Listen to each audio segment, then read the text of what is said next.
Good morning, Richard. Good morning. Can you guys hear me? Yes, fantastic. we can hear you. Everyone can hear Cool. you. It's a real pleasure and a privilege to have you. So thank you very much for accepting to do this for us. No problem.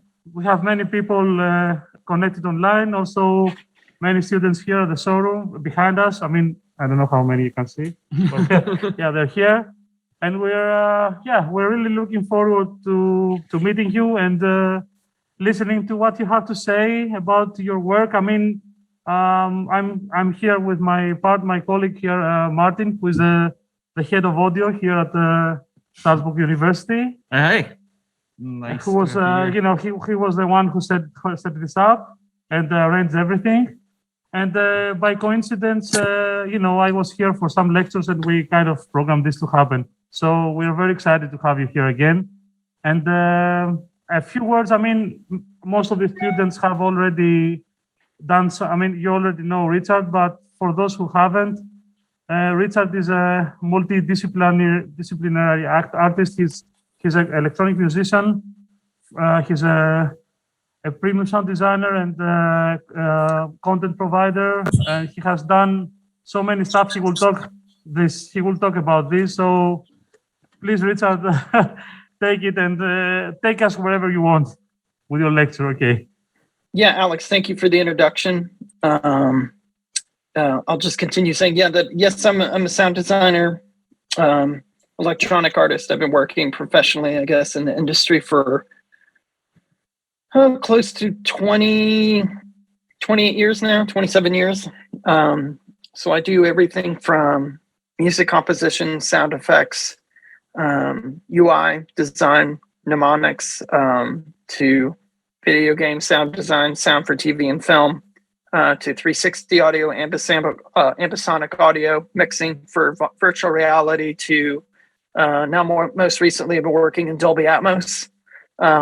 So I've been mixing in Atmos, a lot of Atmos projects with Apple and some other companies, and but it goes in all kinds of different areas. It spreads into also plugin sound design, presets, patch design, programming, and to even making sounds for cars as another thing I'd been doing for about 5 or 6 years. Been designing sounds for EV electric vehicles like Jaguar and Range Rover, and many other companies have reached out more recently in that end because of the move over from combustion-based engines now over to EV electric vehicles. So now that's become more of a strange new job that's kind of popped up in my world. But yeah, I've been working for many years,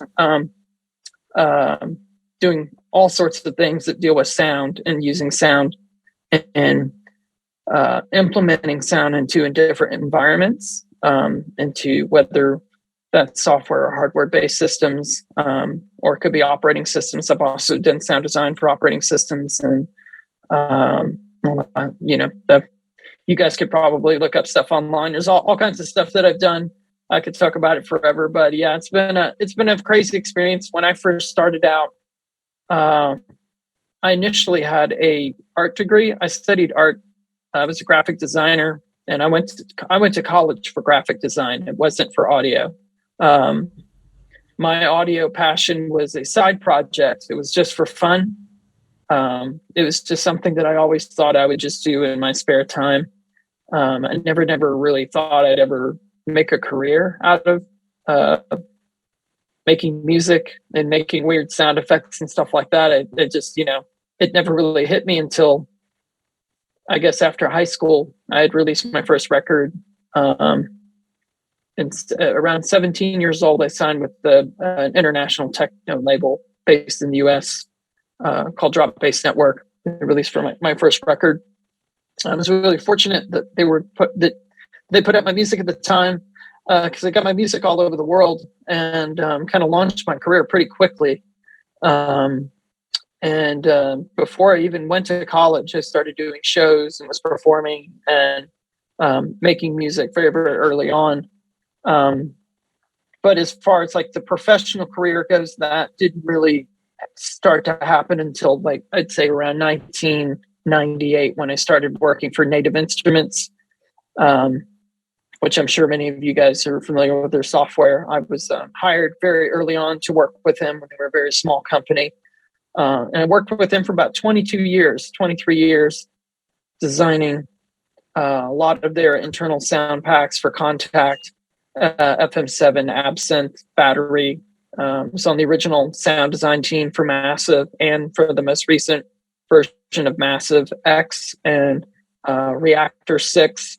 And yeah, it goes all over the place. I worked on many things for them: electronic volume instruments 1 and 2, the Contact expansion libraries, all the machine expansion libraries. They did about 4 or 5 of those. We just recently did some of the Massive X expansion libraries like Mobius, and so there was a ton of stuff. Yeah, it's nonstop. It really is. Yeah, but if you allow me interruption, you never had the chance Sure. to work as a graphic artist, right? You just jumped right through music. I never did. Yeah. I got a degree. I have a bachelor's in fine arts degree that I went to school for, but I never got a chance to use it because music never really gave me a chance. Yeah, but it's really useful some way or another, right? Even when Sure. you're dealing with sound, you still the stuff you learned in the art school must have helped you kind of incorporate these ideas and these artistic approaches to even crafting sound, right? I suppose. Yeah, actually, that's a good thing that you bring up. A good question you bring up. There are very close relationships to the art world, the visual aesthetic world, and the audio world. At least for me, there was, because you have the principles of design, you have texture, color, tone, repetition. All of those things structurally can be applied to audio as well. Like the intensities, the brightness, the colors. Those are all things that you can apply to timbres in sound in music, and the way that this is structured. They all, I think, they correlate very closely together. And I know I have a lot of close friends of mine that are producers and sound designers that they see sound as colors. The frequency spectrum is. Yeah, there have been studies, that. I mean, that's another discussion. But Sir Isaac Newton has made a chart back in 1500s where he actually connected musical notes with colors.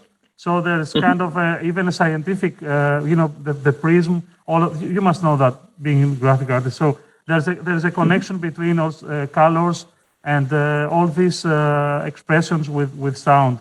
And some sound designers even think of sound like cooking, but that's another discussion. So it's pretty similar also, the textures, as you said, and the ingredients. Absolutely, yeah, the ingredients, and you can relate it to so many different areas and different approaches that they kind of share the same principles. But yeah, I kind of started out that way. When I was in high school, I was already already successful in the art field and had been offered some scholarships to some colleges here in the United States. And I turned them all down because of music, because music was already taking off. I was already starting to experience success and was touring and putting out records. And my parents were like, well, you're already kind of doing it with this. Maybe you should try it for a year. And if it works, it works. And if it doesn't, then at least you still have your school that you can fall back on that. Yeah, you had a degree so that's already. So I did that. Yeah. So I kind of was just touring, putting out records and making music. And then going to college at the same time was kind of tough. I was always flying around different places, going to Europe and Australia and Japan and South America, and flying on these crazy long flights, and then flying back to make it back in class on Monday or Tuesday. Sometimes I'd be really tired. I'd come into class with my luggage and my gear from like the festival. My teacher would be like, "Where'd you go this weekend?" I was like, "Oh, I just got back from Iceland or some crazy place." But it was pretty hardcore there for a good 4 or 5 years, being on that schedule, doing shows and stuff. And then, but I still wanted to get my degree. I still wanted to finish. This shows a lot of integrity, I might to say, because it means that you have a methodical approach to everything and you wanted to finish what you started, which I think what we are discussing also with the students, this is a very important asset to have when dealing with very pristine and very demanding audio work. You have to be, you have to take the difficult road, the difficult path, right, and finish what you start, and pull through. Yeah. So yeah, that's great. Yeah, it was tough there for a good 5 years. It took me a little bit longer to graduate, but I got through it, and I at least wanted to have something to fall back on in case my music career or whatever, didn't take off, or something were to happen. It's just nice to have some sort of failback system, but I haven't had to use it, unfortunately. But it was fun. Everyone. Thankfully for everyone. Yeah, it was really cool. It led to all kinds of really interesting things. I'm really thankful that I did take the path that I did, because it allowed me to travel the world. I've been almost to every country, played my music all over the place, and got to meet all of my fans in person. And it's no really greater feeling than connecting with your fans, and playing music live for them is really one of my favorite treats that I get to do as a musician. And since the pandemic started, that obviously a lot of that went away. So for 2 years I really haven't been playing that many shows. A few festivals here and there that have popped up, mostly outdoor things, but things are slowly kind of coming back. But a lot of companies that were doing festivals and stuff had shut down. They couldn't sustain being out of business for so long. So it's kind of sad. I saw a lot of companies that were that through festivals consistently here in the United States shut down permanently over the pandemic, which was really sad. But I guess people got to do what they got to do to survive. So I totally understand being under those circumstances. But also the pandemic has kind of helped online collaborations more. So in a sense, this is I'm not saying that this makes up for all those losses, but maybe it opened like kind of a bigger number of doors for people working, remotely. So maybe that's I think it's a good thing to come out of all this craziness, and more people get approached more from remote companies, and I suppose you get to do more remote work now, right? Yeah, all of my work is remote. Well, it actually had been for many years. Yeah, I work primarily out of my studio on all the projects that I do these days. So it was already a nice transition to be like, all right, well, I'm already working from home, so it's not really much of a change. I'm just doing more work at home now, less traveling. I have 2 kids, so I got to see my kids more, which is really nice since I have a family. Yeah, you get to train them also to be helpers, assistants at some point, right? Trimming stuff like that. Yeah, the time will come. My daughter's really good. She's taking piano lessons and she sings really well. And she's learning GarageBand right now on the iPad. And I've been building up a studio for her. I've been giving her all my old Moog keyboards and stuff. And she's been progressing pretty quickly. She's learning pretty well. And she's gotten for a 9-year-old, she's really starting to pick up things pretty fast. It's the new generation is so fast with that. It's crazy. Yeah. When I was a 9-year-old, I was nowhere near as intelligent or knew any of the concepts that she has a grasp of now. She's just in every area, whether that's math or English or just her school, the level of school that the things that she's studying are so much more advanced, and so she's so much farther along than even when I was at her age. I'm just like, wow, things are moving at such a quick pace. Of course, but I don't want to be the devil's advocate. But when we were 9 years old, because I believe we are in the closest age, we could take our skateboard and roam out for hours, which is something that was me and my brother too. Yeah, but now we cannot. We were skateboarders. Cannot do that anymore. I mean, at least to the extent we did it. So that's plus or minus. But anyway,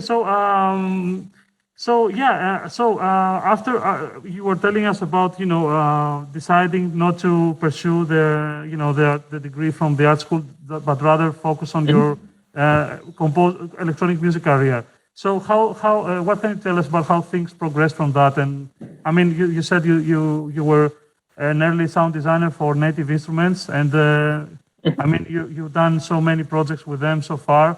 And you've been collaborating with them until recently, like you said.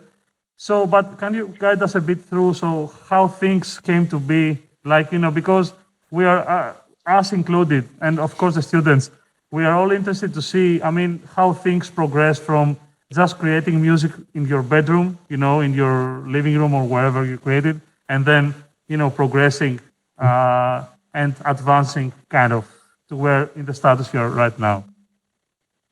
Okay, so I'm sorry, my AirPods cut out for a second in the beginning. You had so I didn't hear the first part of what you said. I have the alternate mask, so it's muffling a bit, So, it's all good. Yeah, so I said that it would be really interesting to hear from you, being composers ourselves, electronic music composers also, and the students also who are starting.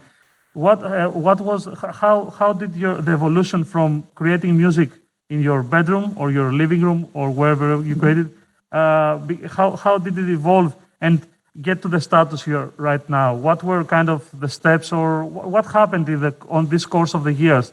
And an insight of your travels, your path to the status you're now. Sure. Yeah. My first beginnings were, I'll go all the way back to the beginning. My mom got me piano lessons at eight years old. So I started taking classical piano. That was my basic foundation. I did it for about 8 years. I hated it at first. It wasn't something that I was really into. As a 9-year-old, I wanted to ride BMX bikes and go skateboarding. I didn't want to take piano lessons. I wasn't really interested in music that much at the time. Yeah. It really wasn't until I heard punk music.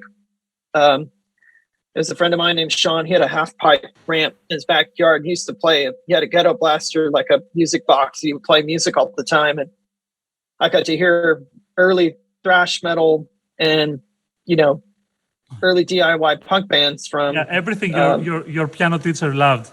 Yeah. Yeah, exactly. It was the opposite. Yeah, I was listening to like Minor Threat, DRI, Dead Kennedys, Misfits, all the it was like rebel anarchy music, and I loved it. I loved the raw energy of it. It was like never heard anything like it before. I was really interested and I was fascinated by this new form of music that was so vastly different than classical music, which I was studying at the time.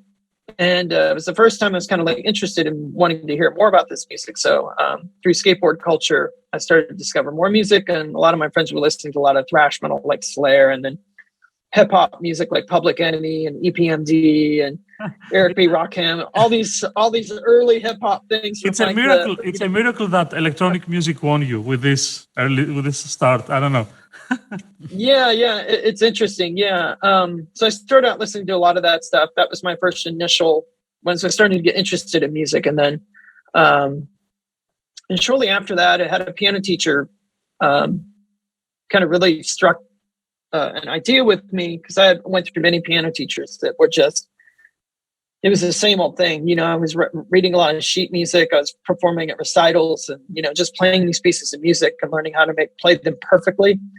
And, so that my parents would be like recording or whatever, being proud of their son. It wasn't about really enjoying the music that you were playing. It was just getting the technical aspects of playing the piece right, which was more important. It was no real emotional connection to the music.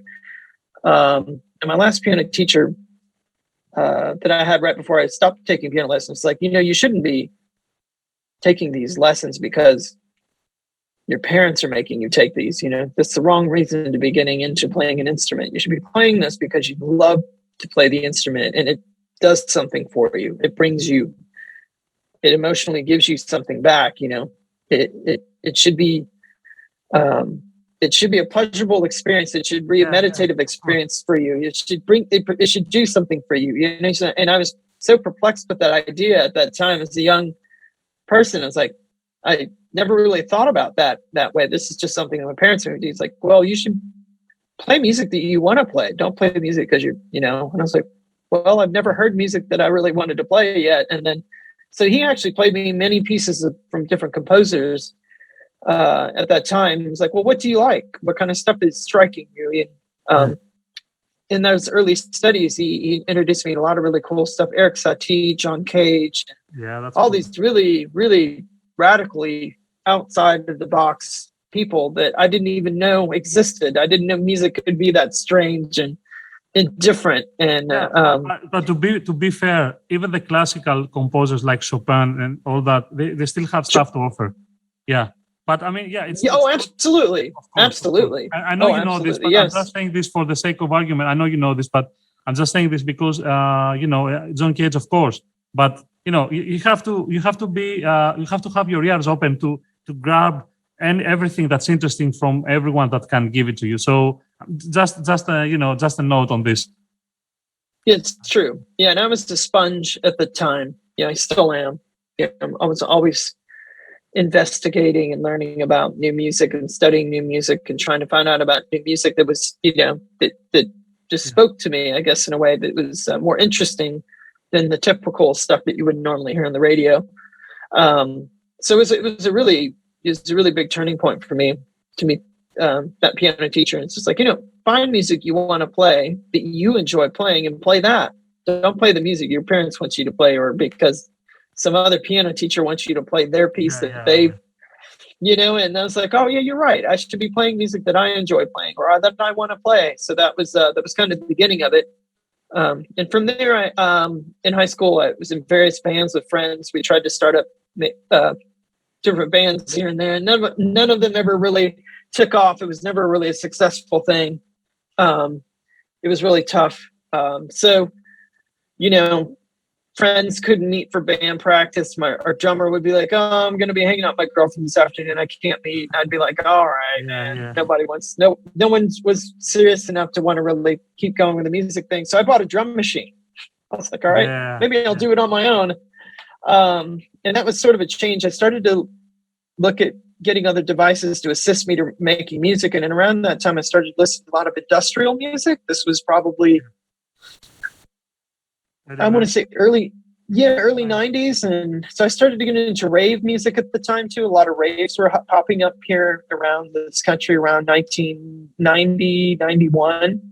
Electronic music from Detroit was starting to pop up. And so I was listening to a lot of industrial and rave music at that time, and was really, really drawn in by this new underground electronic thing that was happening at the time, especially with a lot of these parties that were happening up in the Midwest. We used to drive up to them, and I used to go see people like Richie Houghton, Plastic Man, Derek May, Juan Atkins, and a lot of the Detroit producers were really, really doing things that were really interesting to me at the time, and were really revolutionary early on for me as a young person learning about electronic music.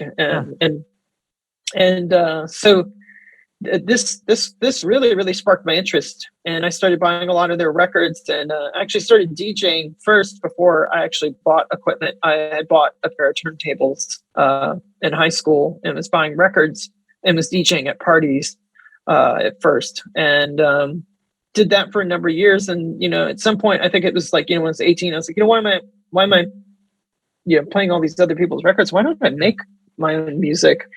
It'd be way more fun. And it was interesting. The way that it happened is I was always looking for the weirdest music to play out for my friends, to play these 1-hour DJ sets. And I was like, well, I just don't have enough of these records. I remember buying a lot of early Aphex Twin records. I was really, really blown away by the early Reflex records, like the stuff that Richard and Grant had put out. Sacco records. There was a bunch of these early records that I was collecting at the time, really obscure stuff that was like this. I don't even know what to call it, what the genre was, but it just was really interesting music to me. It was taking influences from like some of the Detroit sound, but then they were kind of like doing their own spin-off with it. Yeah, but obviously you were attracted also by the textures of the sound, right? Not only the music itself, but how, I mean, I know you were probably you were gonna end up in that, but this is what makes this music interesting, right? Not only the composition, but also the design of the sounds. Absolutely. Yeah. I think the texture part came in when I inherited a record collection from a friend of mine. I was buying a lot of secondhand synthesizers, analog synthesizers in the late 80s and early 90s. They were giving stuff away in the pawn shops. Like I was buying 808, 909 drum machines and Juno 106s and Jupiter 8s and all these keyboards now that are like, $30,000. I was getting for just a couple $100 at these secondhand shops because no one wanted that stuff in the early 90s. Everyone was moving over to Pro Tools and they wanted real sounding instruments. They didn't want these analog emulation based synthesis systems. So what I did, because a lot of music that I was listening to, they were using these synths and it was really cheap and affordable to buy them at the time. And I would go to all the secondhand shops here in Atlanta every weekend, like on a Saturday, I'd drive down and I would just pick up all kinds of stuff for really cheap. And then I bring it back to my studio and I would basically study and learn how to use it and kind of self-taught myself, additive, subtractive synthesis, all these things now that really, really helped me on later on in my career. I didn't realize it, but, buying all these synths and studying them and making music with them really, really, really kind of gave me a basic foundation for what sound design is and creating sounds on synthesizers and making music with these synths. Did you try to reverse engineer stuff or create your own? How did you? When you had the gear in front of you, how did you approach it? What was the process, the method you had for learning? Because obviously it was not the time of the internet and tutorials and stuff like that. So how did you approach learning to master an instrument? That's true. There was no YouTube videos and all the stuff that you guys have now, where if you just want to search about a subject or find about something, back then everything was a mystery, and things took much longer to find out about, and even longer to even get your hands on stuff if you could find some of the stuff. So it was a lot of reading. It was a lot of going to shows and seeing what other artists were using on stage and kind of being like, hey, what is that thing in their rack? Or what are they, kind of slowly putting the pieces together. So it was like you said, it was very difficult to acquire this knowledge. And then once you got these instruments, a lot of times when I buy them secondhand, there was no manuals. I didn't have any manuals with them. A lot of them were broken too.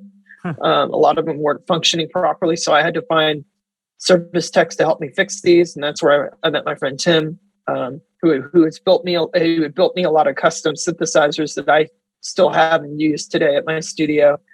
So it was a slow, painful process of learning each synth and what each synth did, and then kind of there were definitely some things that I was able to pick up on. One of the first synths that I got was the ARP 2600. I bought that. I've had that synth for easily 20 years now, since I was 17 or over 20 years. I still have it. I have two 2600s now. But that was a great synthesizer to learn on as a first synth, to learn the basic fundamentals of synthesis. What is additive subtractive synthesis? What is cross modulation between two oscillators? What does a voltage control amplifier do? Or what does a voltage control filter do? Or what is a sample and hold, a noise generator, a lag processor, or envelope follower? All these sort of basic modular components of a semi-modular based system that was set up in a very nice, elegant, format that you could easily understand. So you could patch with it with the 66 patch points with the cables, or you could just simply use the faders that are on the front plate of the faceplate of the system, which made understanding the relationships of what was happening much easier as the signal path was flowing from left to right. So it was a very instrumental piece of equipment for me and kind of helping me understand those basic building blocks of sound shaping and modulation and, amplitude modulation, frequency modulation, all these things I kind of stumbled upon. I didn't really realize at the time what I was doing. I was just kind of learning. I was trying to emulate these sounds that I was hearing on these records, and eventually kind of stumbling upon them and being like, oh, that's how they're getting these type of sounds. They're using these sort of techniques, like I said, but it was very difficult and long process to acquire that information. But that's what I did. I would approach every synth the same way. I would buy it, look at the controls, all the various different. I'd always start out with the sound sources first to see what the sound sources were capable of, what the wave shapes were, the oscillator types, what the oscillator ranges were capable of doing. So you start basic with the tonality, the basic foundation, and then you take that and then you build, and then you add more of the components and pieces on top of that. As simple as that sounds, that's basically how I took it. Yes, and the interesting thing is that I've listened to another one of your lectures, and what sounded for me a very interesting way to learn the capabilities of an instrument is to actually to try to replicate all parts of a song using only this instrument, like the bass. I mean, this is something that I also do in my work, and I find it extremely innovative in a way to approach. Not because I do it, but because it's a nice way to get to know your instrument really well, trying to create all the sounds only from it, which is kind of the thing that FX Twin did with his Analord series, right? I mean, he did it in discography, but it's I don't know if you can tell us a few more things about that. I mean, or maybe a few examples when you did it for products, or I don't know. Yeah, no, that's actually you're very correct. Yeah, that's a technique that I do all the time with new instruments, and it's something that I had to practice as a sound designer, patch designer for companies. Is they would send me a synthesizer. Shortly after I worked with Native Instruments, I got hit up by Clavier Nord and Yamaha and Korg and Roland, all these other companies. They were just like, oh, we really like this guy's approach to making patches and sounds. He has a very unique signature that was very different from what other people were doing at the time. So they wanted to start collaborating and working with me, which was great. I thought that was awesome because it gave me a lot more training and I was able to learn more newer synths and newer technologies, and different synthesis methods. So it's just kind of building up more knowledge. But you're right. So one of the first things that I always do would be create an entire palette of sounds with that instrument: drums, bass, pads, leads, pluck sounds, every sort of sound that you could sort of think of using in a musical track. I wanted to always see, like, could you make an entire music composition with just this one instrument? And that would always show and reveal that instrument's strengths and weaknesses. Like, what is it better at doing? It's better at doing this sort of thing. It's better at doing pads and doing luscious things, or it's got really good snappy envelopes. It's really good at doing percussive type things. And so you would really, really start to understand, how well that instrument would work in different applications and what it would be better at. And so that was always an exercise that I would do with each instrument that I would get. And for a lot of the demos, for a lot of the companies that I would have to create sounds for, they would ask me to make a demonstration or an audio preview of just using that instrument in a track and making all the sounds in the track with that instrument. So that was an exercise I thought was a very good exercise that I still continue to do to this day when I work with newer synthesizer companies, whether it's Sequential or Novation or, any of the newer companies I've recently done sound patch work with. I still continue to do that to this day. It's still a really good exercise. And you can apply this to even plugins. It's not just hardware-based synthesizers. This is any sound generation system.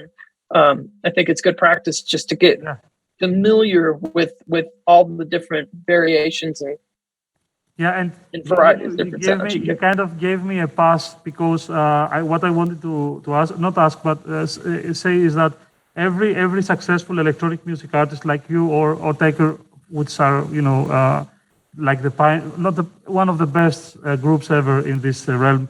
They said that the thing that they always did is learn an instrument inside out. Mhm. I remember this like from interviews like 25 years ago. It's a thing that makes your work different than other people's. Yeah. Knowing, which leads me to a nice question. I mean, can you pan the camera a bit to show a bit of your studio, because I have a question that it's a bit tricky one. Now that we said Okay. this, yeah, just to show the guys, what the gear you have.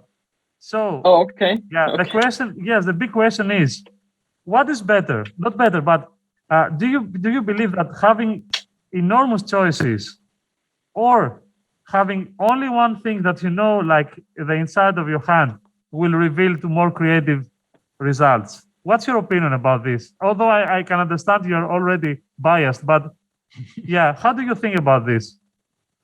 That's a tough one. All the instruments that I have in my studio here, I've worked on them. Like I worked with each company to design the Yes, of sounds course, in of them. course. So I only kept the ones that I know very well to me. And it helps me work faster, more efficiently. When I'm working on projects, I'm not spending time fiddling around trying to figure out, how the thing works, or,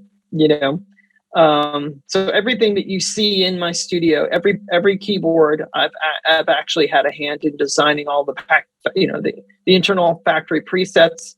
And not only do they have the sounds that I designed for them, but I also have dozens of sounds that I made on my own while I was working on the project. So I know them and I can work with them very quickly. So that's why I have the collection of stuff that I have, which may make sense or may not make sense. But yeah, I mean, if you wanted to see like over here, I worked on all the rolling stuff. This is like the sequential circuit stuff. Worked a lot of stuff with Dave Smith. Over here is more sort of drum machines and stuff like that that I worked with. I've done a lot of work with Electron, Eventide, Akai. Worked a lot with Roland as well. Over impressive. here is just modular stuff. That's just kind of sorry, it's a little bit of a mess because I've been working on a project. No, that's okay. That's great. It's great. Working on a project right now. But yeah, and then so you're basically what you're seeing the back of my studio. This is my editing station here where I just do day-to-day editing of stuff. And then behind me is actually my mixing area here. Yeah. This is where I do mastering, right? Mixing. Yeah, I do a lot of the mixing and mastering here with hardware and some software stuff. You got some analyzers. You're also one of those artists that kind of decided they do the mastering on their own for their stuff, right? So that's another different realm, and it's another discussion with how difficult this is.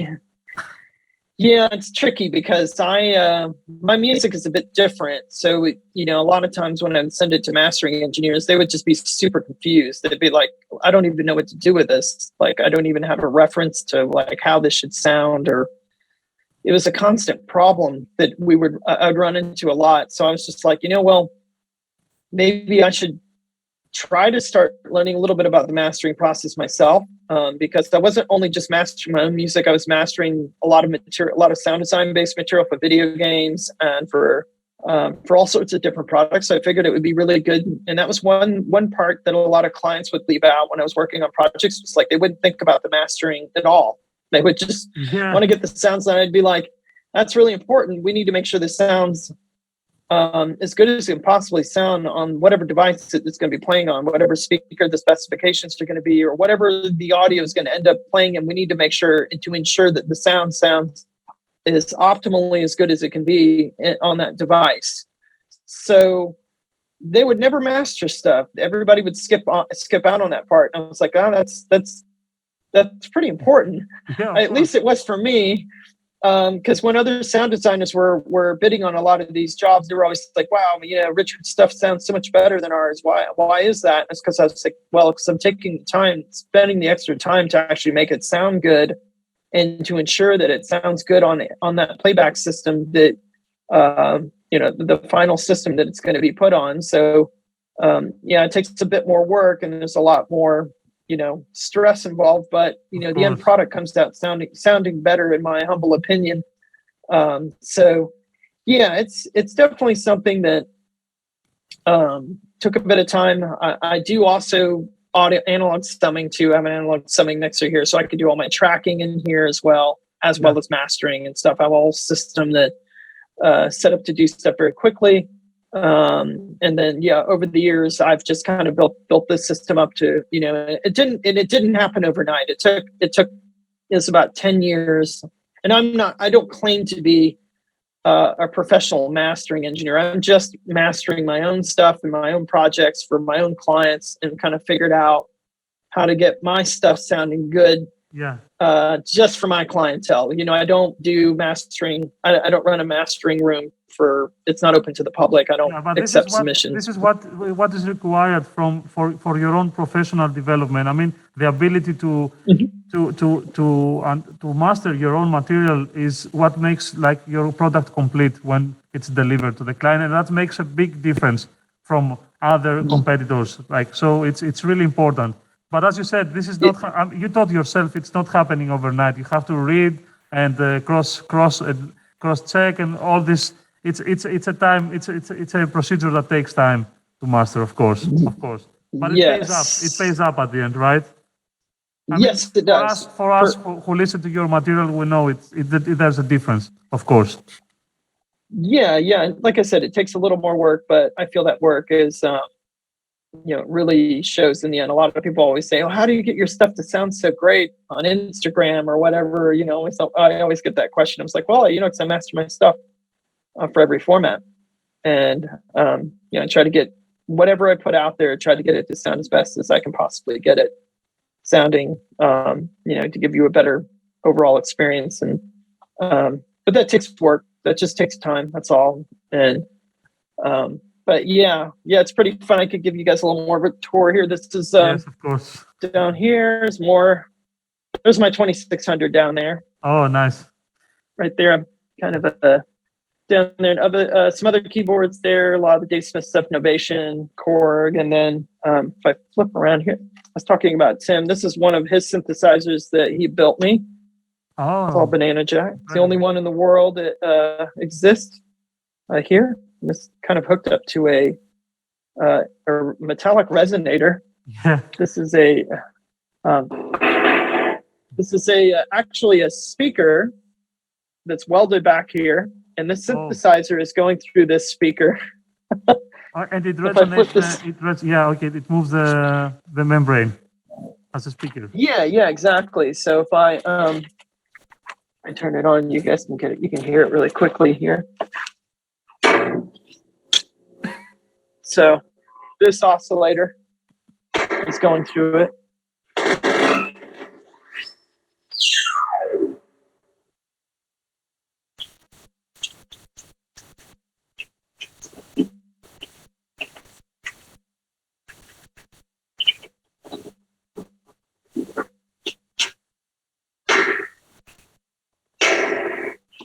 So yeah, it's a pretty unique system. I run all kinds of stuff through it. I worked on. I got that when I was working on the Doom soundtrack with Nick Gordon for his video game. Yeah, we were talking about your work on Doom this morning because you also did sound effects. You also did sound effects, right, for that? Yes, I did a lot of sound content for Doom, and I also did Wolfenstein with Mick. We worked on a couple of games together.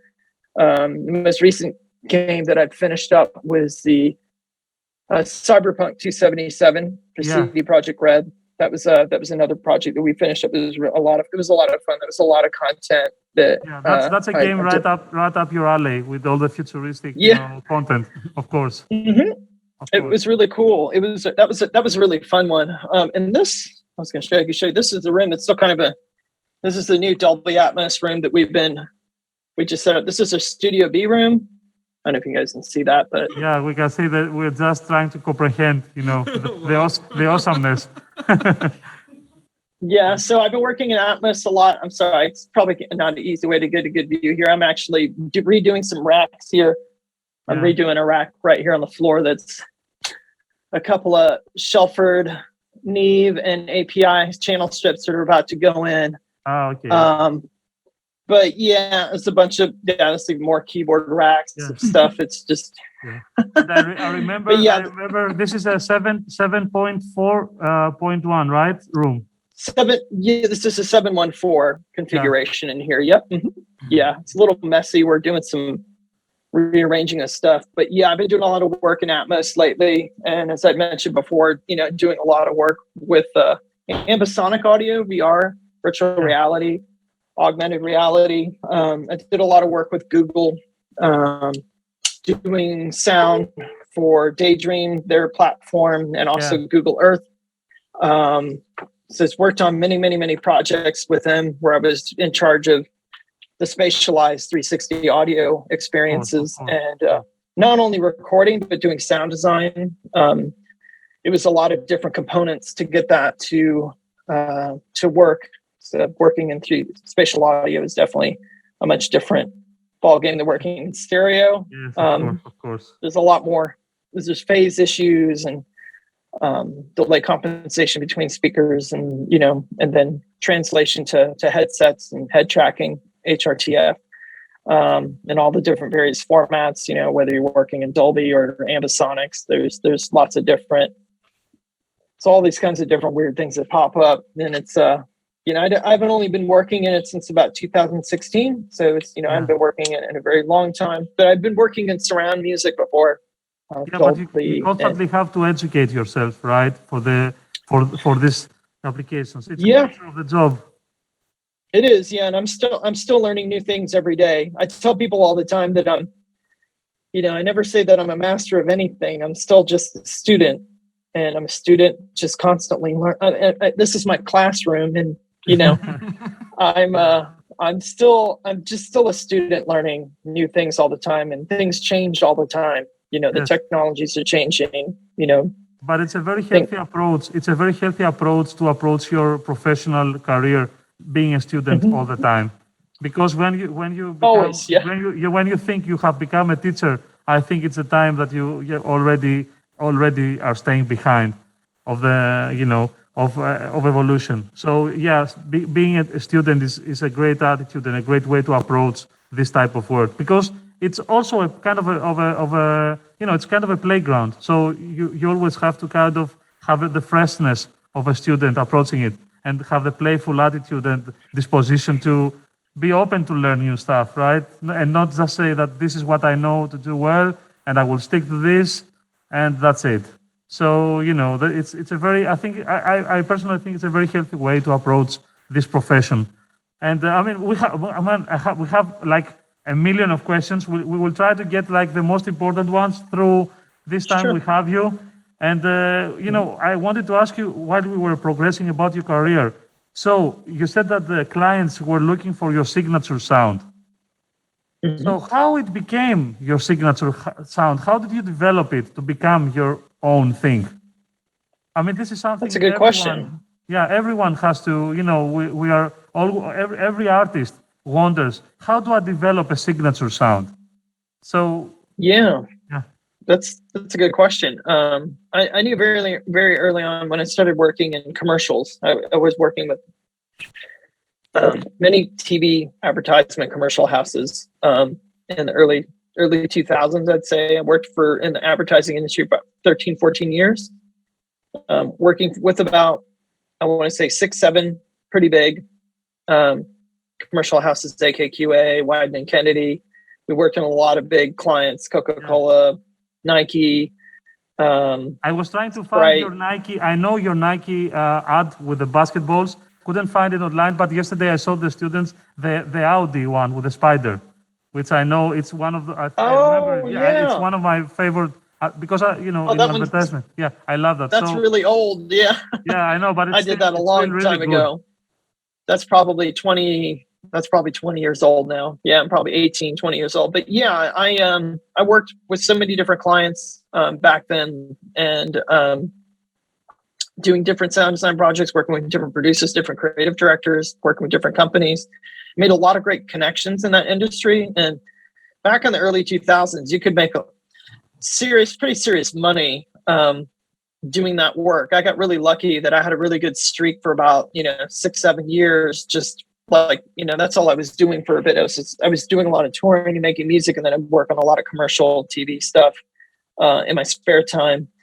And it was very lucrative. It was really great. I loved it that really no one really knew who did these TV spots, and you could, you could make pretty good money in that area. I don't know now. I kind of got out of that.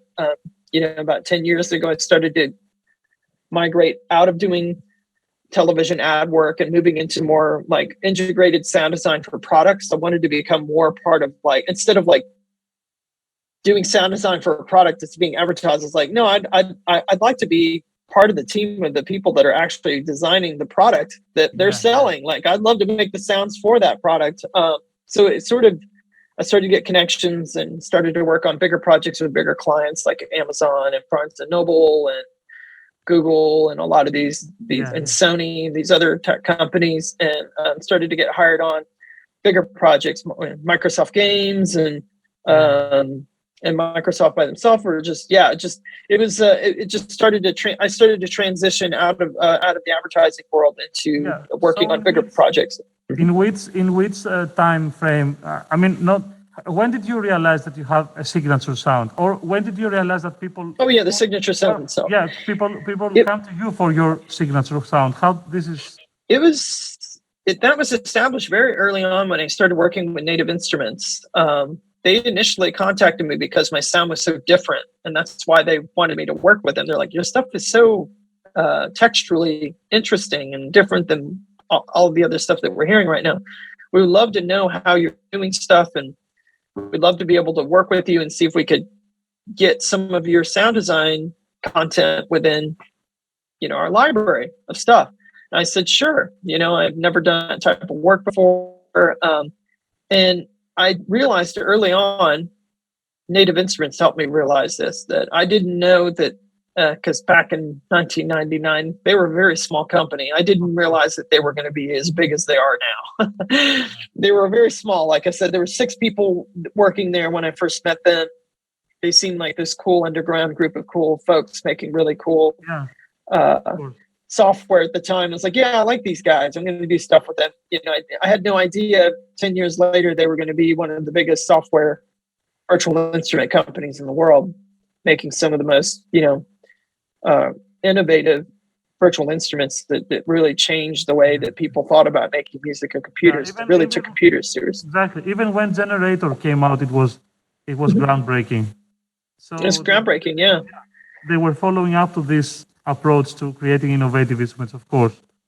Mm-hmm. So I started designing sounds for them, and a lot of my sounds, your names get, for a lot of their software packages, when you open up the software, like for Reactor or Absinthe, they open up the credits of who worked on it, and then they have the sound designers listed below. So my name was always at the top of all the sound designers who were, and I started getting calls from all these other people like, who is this guy who's making these just really interesting different sounds? And I knew, even as a sound designer, I always approached it as like, well, if I were going to make these sounds, I would want to make them useful for other people, but I also want to kind of inject a little bit of my personality into these sounds. Like, if I were going to make the sound, how would I use it so it'd be useful for me as well? Yeah, as funny as that sounds, if I'm going to go through the effort, I always wanted to leave a little bit of my trademark on that, so that I always had this little thing. Yeah, sorry to interrupt, but this is important because many sound designers and big names, they have a different approach. Like they want to serve the product, and they want to serve kind of they take their personal preference out, and they just they approached it not in a, I'm not gonna say selfish way, but it's more creative. It's less creative than the way you approach it, because you also want to make yourself happy too, which is it's a nice spice in the equation of delivering a product. Exactly. And also I did that too on purpose. I was kind of like, what, I want to show the clients what I really, really get at, like the stuff that I like to do, and it would bring in more work that I would like to do. So I didn't just want to be a chameleon, like, oh, I don't want to work on this McDonald's spot or this Revlon perfume spot or something, I wanted to get the more high tech stuff, like the tech companies would reach out, like, or the really cool car companies like BMW, Mercedes, and all these, Verizon, AT&T, all the tech companies started reaching out because they knew that I was really good at doing this niche sort of futuristic type of sound design. So all the agencies knew, it's like, Richard's really good at that. We should hire him to do these jobs. So it would perpetuate more work that I would enjoy doing because it was already kind of in my wheelhouse. I was really good at doing. So I presented that first. I let them know, it's like, this is what I really enjoy doing. This is where I'm really, really excel at. And I would always win those spots against other composers because that was what I was always better at doing. They wouldn't hire me for doing an orchestral piece. They would always hire me to do the sound design, the really, really high tech sound design stuff, stuff. And I would win those every time because that was what that my heart was really into. And that was what I was really good at. So, that really helped me along the way. I decided really early on that, no, this is what I want to do. I'm going to do this stuff. I want to do the stuff that I enjoy doing and that I'm good at doing. So I'm going to put more focus on that stuff so that I enjoy doing the projects that I'm working on, and I'm not like, driving myself crazy working with these clients and doing these projects that I can't stand, which a lot of my other friends were in those situations. They were of course. doing a lot of these. Of course, if you're working in advertising, this is the kind of the premise. But this is very interesting what you say, that you kind of made the heart a choice by heart to follow your own preference rather than being a chameleon. And like, this is what I like to do, and I will try to incorporate it in specific situations, not every situation, because it can be done. So I think it's it's a very mature way to approach this type of business. And I'm speaking as a chameleon. This is why I'm saying this, because it's much more different trying to to find work by applying to every or pleasing every different niche of it's a different thing. And at the end of the day, it makes you more happy to actually do that thing that pleases you more. You do it much more easier than trying to fit to a specific concept or request, which is it's really important. And we applaud you for that. And yes. so this is it makes sense. And the thing that actually became your signature sound is like the quest for texture, or how would you describe it? I would say, definitely the quest for texture. I think where I got ruined a long time ago is when I was hearing Morton Subotnick's music. I heard his music at the age of 17. I don't know if you guys know that composer. Morton. Which composer? Subotnick? Morton Subotnick, yes. Mm-hmm. I got his records very early on at age 17 by my friend Synth, who built that synth over there that I showed you guys. And I discovered his music and was just blown away by the textures. And he made music on the Buchla 200 series system that was at CalArts. And I was just blown away by that. The textures were so organic, unusual, and alien. And as a 17-year-old kid who didn't know much about anything, I was just like, I'm going to eat a bunch of mushrooms and listen to this guy's music in my parents' bedroom and have my brain like explode, and I was just like, wow, like, where is he getting this? He's not making music to me, he wasn't making music like everyone else using conventional step sequencers and computers at the time. He was using very, very different systems to make music in non-conventional ways. And even the way he was thinking, his approach was very, very different, radical, very, very futuristic, compared to the music I was listening to at the time.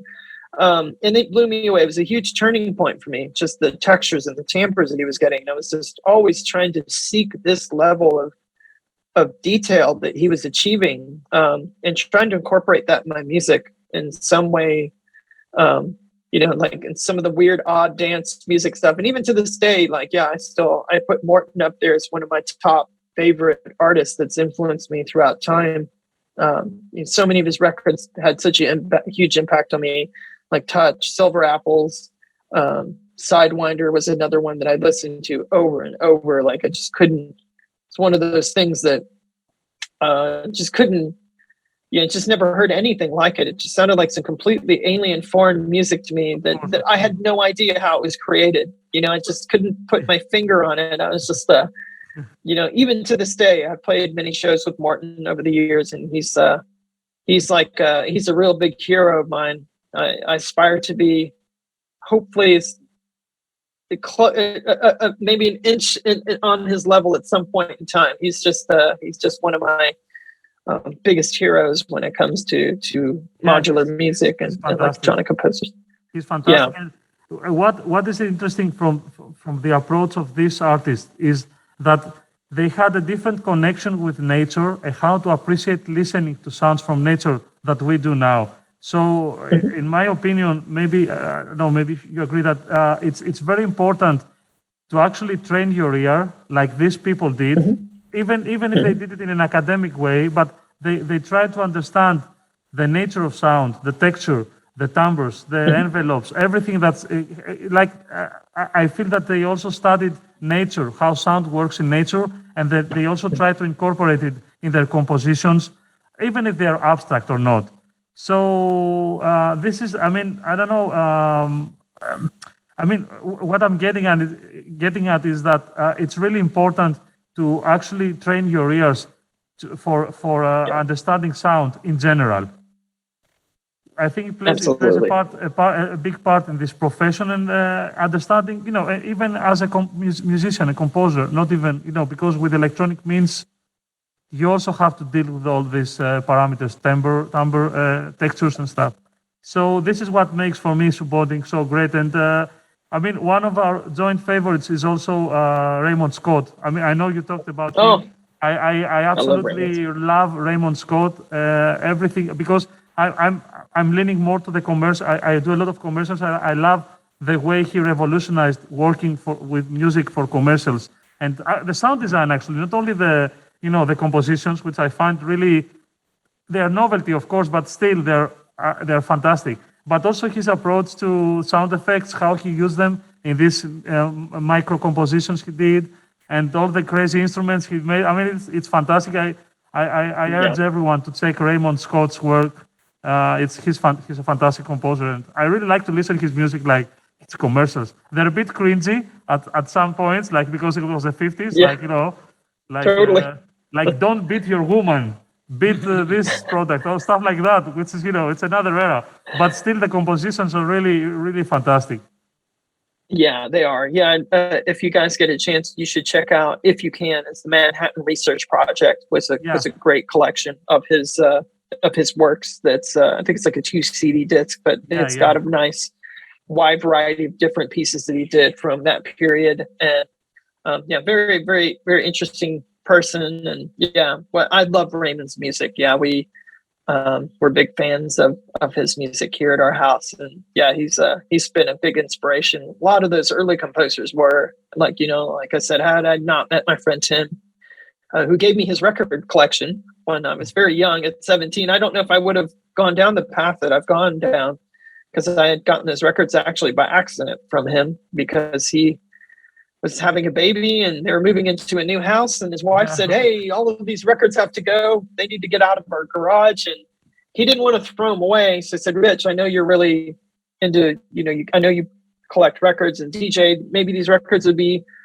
of some worth to you, or maybe you learned something from them, and it'd be an honor for you." And you bring up a really interesting point that you should we should open ourselves to as much musical content as we can. We Absolutely. should absorb everything, like trying to find aesthetical material to absorb, because this is what actually trains the brain and trains the ear to become more selectful, to become more understanding, to be better at picking aesthetics, choosing elements, and develop our own aesthetic as well. So this, I think, it's one of the most important things to do as a musician, as a sound designer, or audio guy in general. Listen to stuff, right? Absolutely. Yeah, I do more listening sometimes than I do making music, but It's really it's important. important. It's equally important than making. Equally. And Absolutely. yeah, and I mean, I was gonna say that we kind of reached like the end of the first hour. Maybe would you like to take a short break and come back with the second hour? Would like to continue? I mean, we have there's so much we can discuss. So I mean, we have some questions for you that we cooked up with the students, like more straight questions. But we Sure. want to learn about the tools also that you like to use. I mean, there's many stuff that maybe you could tell us a few stuff about your tools after the break or without the break, whatever you prefer. Sure. The only thing I have is I have a little meeting at 1:30. It shouldn't be very long, but then I think it's like a 30-minute meeting. But then after that, I'm free, so we could talk till 1:30, and then I could take that meeting, and you guys can take a break. What time is 1:13 here? It's like how much time? It's 1:10. It's 1:10 right now, my time.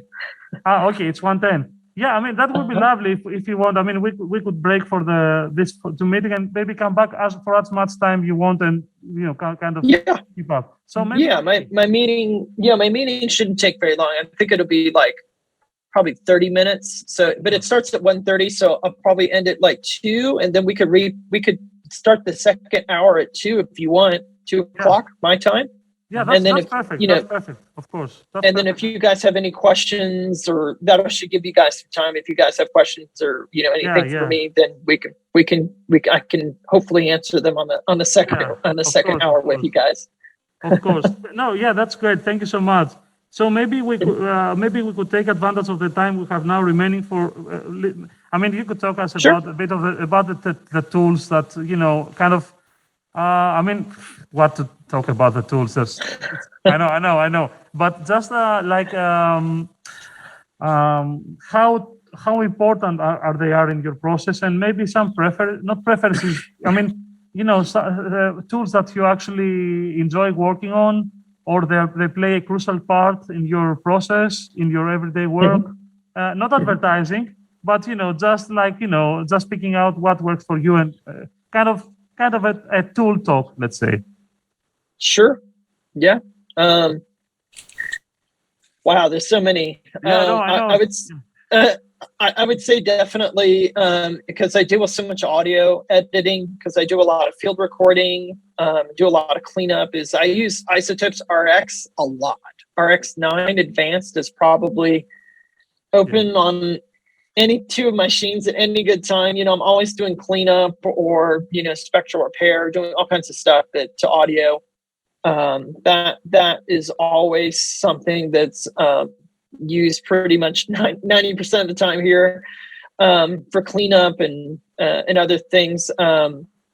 If I'm talking like other stuff, I use Ableton, I use Logic, I use Cubase. I kind of hop around. I use a lot of different DAWs. It just depends on like the project and the client I'm working with. Sometimes they'll send me stuff, and like a lot of the spatial projects I mix in, I use Reaper.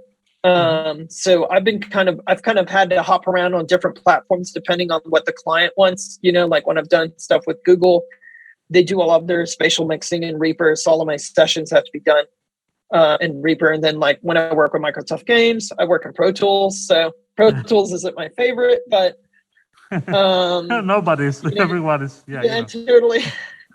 So yeah, I generally hop around just on different platforms depending on what the client wants and what they want delivered.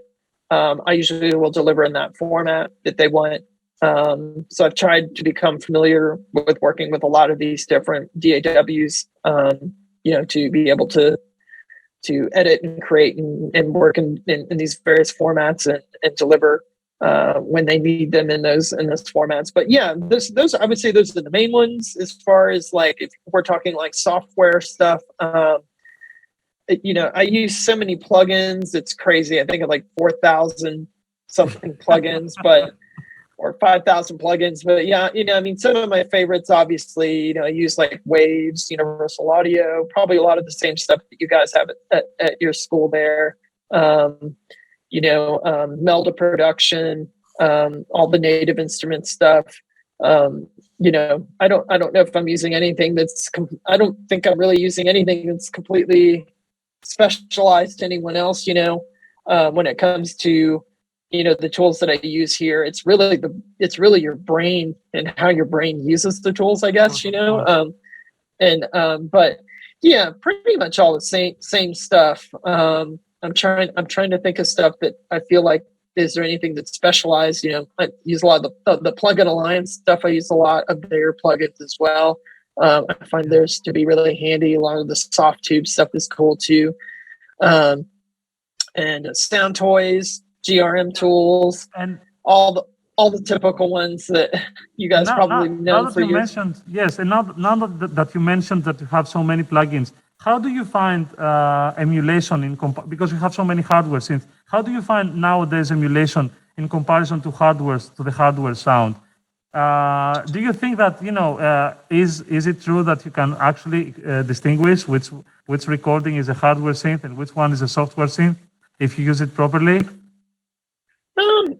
I think it's for the average user, they probably wouldn't notice that much difference.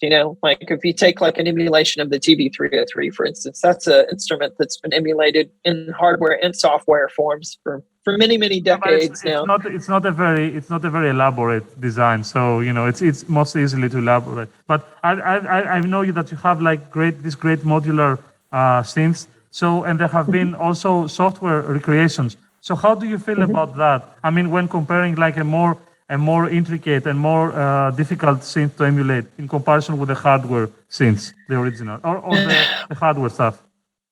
Yeah, I think it's tough.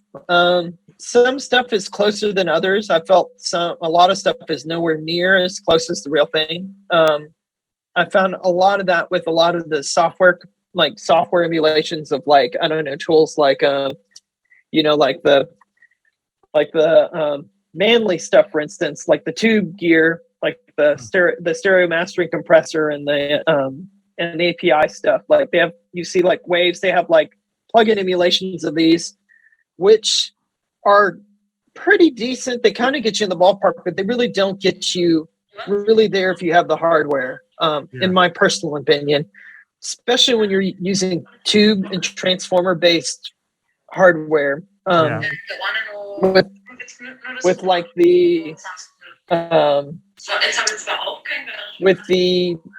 massive passive and the Veramu, like I said, I think they use like 8 tubes each, and it's so hard to emulate that sound with plugins with DSP. It's just because it has such weight. Like you run your audio through it, and it just automatically adds all this bottom huge weight. It's like you dip the sound in like chocolate, like just milk thick chocolate. But the question is, I don't know how to describe it. But the plugins just don't get it. I don't get that sound from the plugins. When I use the UAD stuff or all the emulations that Waves do, like they kind of get in the ballpark of like the similar sonic, but you just don't get that weight. You don't get that heaviness. It adds like that heavy, bulky chunkiness that the plugins just don't get you there. When you run it through some of this stuff, when you have some of the analog stuff. And say like with the 2600, that's a good example. And we can go back to, there's been a lot of emulations, like Arturia's done one, Way Out Where did their version. You got Cherry Audio, they've done their version of the 2600. They all sound pretty close, but it's still not exactly a real 2600. A 2600 has a very distinctive sound. There's the spring reverb, and especially when you have an older one, like I do the original 1971 version. It was, it's aged. It's like wine that's aged for many years. It's the components have had time to age, so it's hard to recreate that aged process sometimes with some of these older instruments that have been around for 40 years, 30, 40 years, and the part of the sound is just the components have aged and are of course. Every instrument has its own characteristics based on its own aging. So that's like, it's like no 88 sounds the same as another, which is exactly. They all sound different. They're all they all have their own sort of little quirks to them that make them unique. So it's really hard, I think, to you can get in a close approximation with plugins, but a lot of times that it doesn't end up working. And, but there's a time and place to use plugins. I still use plugins when I'm working with clients where I need to be able to recall the session and it needs to sound exactly the same. Yeah, this is and this if is I were what to I use, was going to ask. Exactly what I was going to ask, because plugins in this type of, in the profession aspect of sound designing have a lot to offer, because you have the instant recall. You can get the project sounding exactly the same anytime. You can get it portable with your laptop, and so it's not a kind of it's actually working with everything that you have instead of choosing what's best or not, because even that weight you told us, which is something that audio guys can appreciate.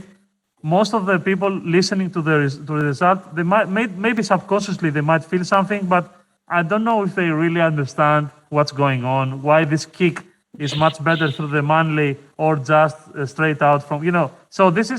I know it's a big discussion, and I know everything has its own merits, but at the end of the day, you kind of you have to adapt to what every situation requires, right? To fulfill the task. So so it's like you have everything, so you can choose what you want. So that's also great. It's one way to go. Absolutely. Yeah, and we're kind of. I don't want you to go to your meeting like at the last minute, so maybe I don't. I'm trying to find if we have like a question that's kind of in the same area, so we don't Sure. deviate too much. Because we have like our little notes here for you. Maybe okay. I'm gonna ask you a tough question. Okay, so what's actually, I was going to say my meeting got moved. Sorry? My meeting got moved, so we can keep going. Ah, that's great. It got moved. Yeah, hold on.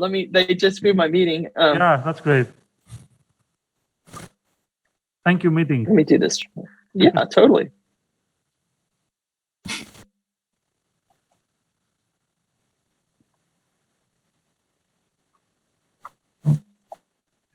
I'm just going to message them real quick here.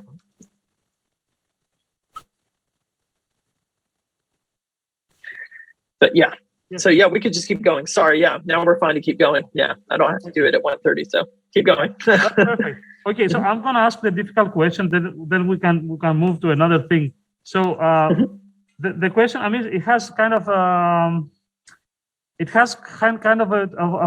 two bullets question. So it's what's your least favorite part of what you do?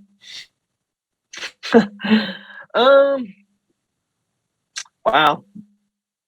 There's a lot of mundane little things you have to do sometimes in this job when you're working like a sound designer, especially when you're working with a lot of sound assets. When you work on games and stuff, and you're prepping files and they have to be in specific formats. You have to, encode specific metadata and all that kind of stuff. The stuff that's not so fun to do is the kind of stuff that, the stuff is sometimes not, where you're not actively creating, you're not in your creative headspace. It's more just like, all right, I have to prep these files. They have to be normalized. They all have to be, they have to be at a specific, I can't even talk, a specific level, LGFS level, Yes. you have to master LGFS, things. yes, of course. There's the specifications and stuff that just have to be done. And it's different for every client, it's different for every application. So, some of those things can be kind of boring and not fun to do. So those are, I wouldn't say they're terrible. I still don't mind doing them, but they're just not as fun as engaging as like actually being in the creative process of working and actively like designing things and sculpting things and using fun tools and stuff like that. So it's, I find those things to be less interesting, I guess. I wouldn't say they're terrible, but just not as fun. Yeah, but we can understand that. Yeah, of course. Thank you. And the second part of this question is what do you think was your biggest sound design challenge so far in your professional career? What is this project that kind of challenged you? Like you kind of it was very challenging, let's say. And why? Oh, you mean? Most challenging? Yeah. Oh, most challenging. Yeah. the most Boy, I'd difficult, say- the thing that it was very difficult to pull off, like, it really put you to your limits, Yeah, I would say working with I would say it was working with Jaguar on the I-Pace electric car. That was a very challenging project to work on to create the sounds. Well, I basically created all the sounds for the car, everything that the car made. All the internal in-system navigation sounds to the blinker sounds, left and right blinker, all the, touchscreen prompts, sounds as a touchscreen in the car, and the external and interior EV electrical, or what they call the pedestrian warning sound, but it was basically like an emulation of an engine sound, of an electrical engine sound, because the car was completely silent. So we had to come up with a way to figure out how to create a sound that was dynamic, that would respond to speed, velocity, increase weight load, whether you're driving up hills or down hills. Was a very, very challenging, strange project to work on, which was completely out of the realm of anything that I'd ever worked on before. Because of the technical requirements, or because of the functional requirements, or both. Yes, it was both. Yeah, we had to figure out. I first had to figure out how we were going to even do it. I had to conceptualize, how we were going to build this. Like, what was the architecture, the mainframe of how the user would interact, using a pedal to control the velocity of the sound, the pitch of the sound, the rate of the sound. And the closest thing that I could find was looking at simulation algorithms in video game environments like Fmod and Wise. And so I used Fmod as there was an Fmod driving simulation example where a person took a motorcycle sample, where it's like 16 or 32 samples, and then designed this completely. This was, I did this back in because this algorithm, a long time ago. Of course, this algorithm. It was a long time ago. Of course, they have to deal with dynamic sound. So it makes sense that you would approach this in this way, using an engine from a game audio engine to actually a game audio engine. Yeah. Mm-hmm. So I studied that, and I was looking at just the way that the sound was designed. So they just recorded a full acceleration all the way going up, and then it coming all the way down. So you have the full capture of all the samples being crossfaded up and down. I was thinking, I see. Then they applied filters on when you let off the gas pedal. There'd be these off filters that get applied to dampen the sound a bit. There's a lot of things they studied from that. I was like, okay, well, they don't want me to design a combustion-based sound. They want it to be electrical. So we have to do this with synthesis. Yeah. So I knew I had to rebuild something similar to this with a synthesis engine. So that's what I did. Is I built a reactor instrument.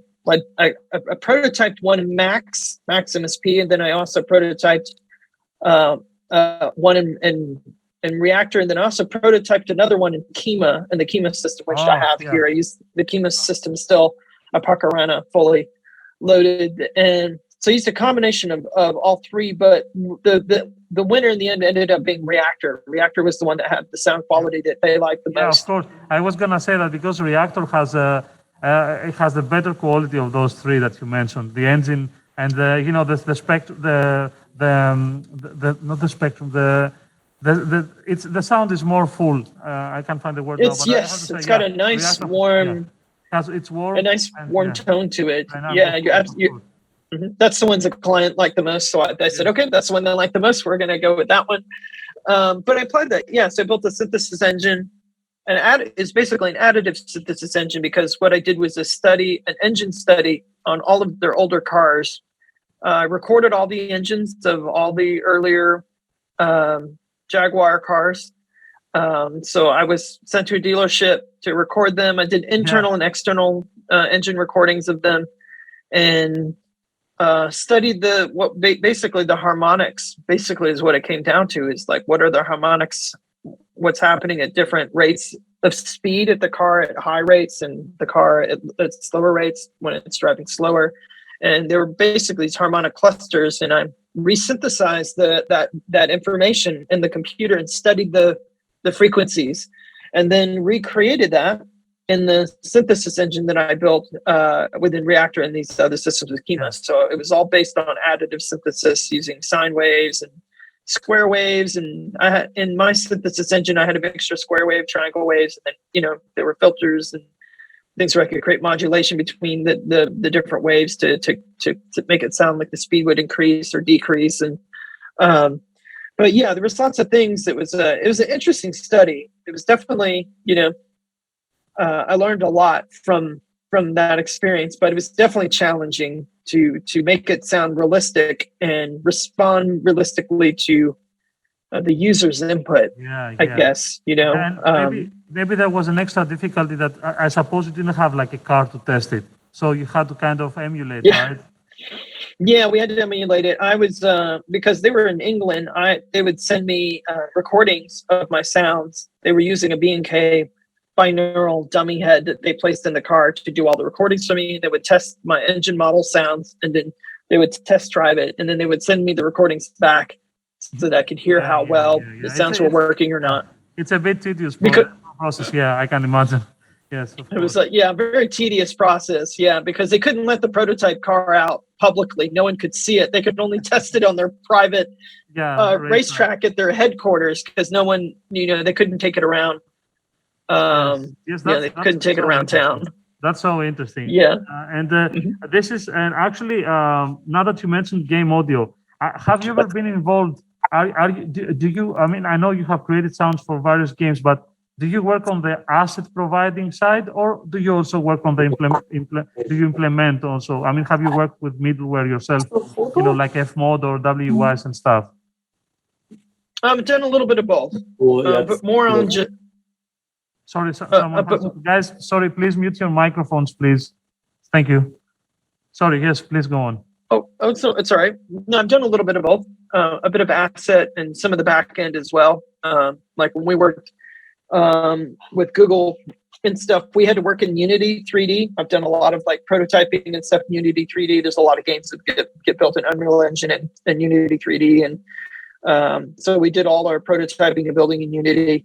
I had to import all my assets into there and into all the scripting engines and learn how to use all the scripting objects and figure out how to, how the all the sound emitters would work, and like defining the properties of all the spaces that we were designing all the sounds in. And this was using ambisonic audio, which was even more tricky than just using regular stereo files. Of course. But yeah, I've had to play the role of both ends. Running, playing the role of using, providing assets, and also running a bit of the back end of how the sounds tie into the environment. So had to do a bit of both, I would say. It just depends on the project and the client. But yeah, I would say 50-50. Yeah, that's great. That's great. So give us like a couple of seconds to go through our notes and maybe have like a really, really quick session to see what else we want to. What other matters we want to address with you? I mean, we would like to listen about. I mean, the students would also love to hear about tips. Because they're studying now, they want to get the career off, or So I mean, tips is a very general thing, but maybe some of the experience you've gained over the year, some of the pitfalls they could avoid. Tips, advice, anything that's useful for them now they're in this position. Yeah, I would say, let's say some of the pitfalls, I guess, that there's going to be good times and bad times. Like there were points where, because I was doing I was mainly working freelance, for, 20, 28 years, when you're working freelance, you kind of have to learn to kind of be good with your time management, because sometimes you might have 5-6 jobs all at the same time. You might have 5 clients that are all running stuff at different times, and it's it can be really stressful. Trying to manage meeting with different clients at different times, different time zones, and different needs. That was something I had to acclimate to. That was kind of hard for me in the beginning, was just being very flexible, like being flexible with my hours. Sometimes I was working all-nighters. Sometimes I'd be working like early morning. Like today I was up at 6 this morning because I had a project that we had to turn in very early. So because they're in Germany, and so they're 6 hours ahead. So I had to get my stuff in pretty early this morning for them to get a client review. And so there's a bit of flexibility you have to go, you have to kind of play into. So, that thing is just something to consider.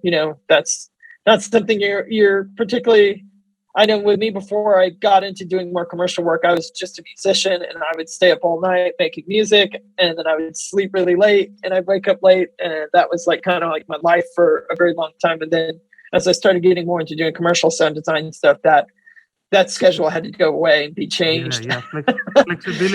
Flexibility is key. But I mean, I understand that. But maybe I'm asking just what is your advice until you reach to a point that where you have to be flexible? So like how? No, I mean, I know there's no secret sauce, of course, like how to get off. But this is what people are aspiring, are willing to find out. How do you kind of get things off, or what are the tips for someone starting with their when you start out as a sound designer or an electronic musician or both?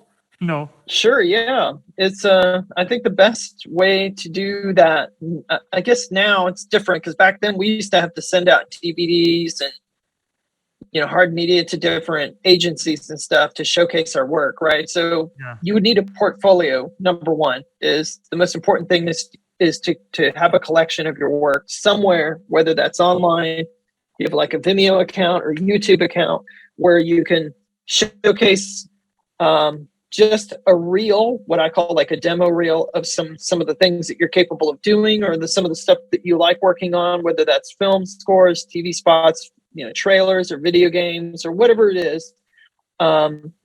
And it doesn't have to be stuff that you worked on. You could do stuff as just, as a promo comp, to say, hey, this is, I rescored this, piece, section or 2 minutes are here. But what I would do typically I would tell people is like showcase 5 really good, strong works of yours. Like, don't give them like 20 or 30 things, because a lot of people don't have time to really spend probably more than listening to like 4 or 5 things that are, no longer, I wouldn't make them any longer than 30 seconds to longest a minute. People's attention spans are pretty short these days for listening to stuff. But yeah, the more attention grabbing, dynamic, showing the versatility that you have, like how versatile as a musician you can be. If it's something where you want to get into being in a composing field, I know with a lot of my other friends that are composers, they typically like to see composers that are very versatile. They can write in lots of different styles very well, whether that's modern music, classical music, or modern pop music, or EDM, or whatever it is. They like to be able to see a wide variety of stuff that composer can write in.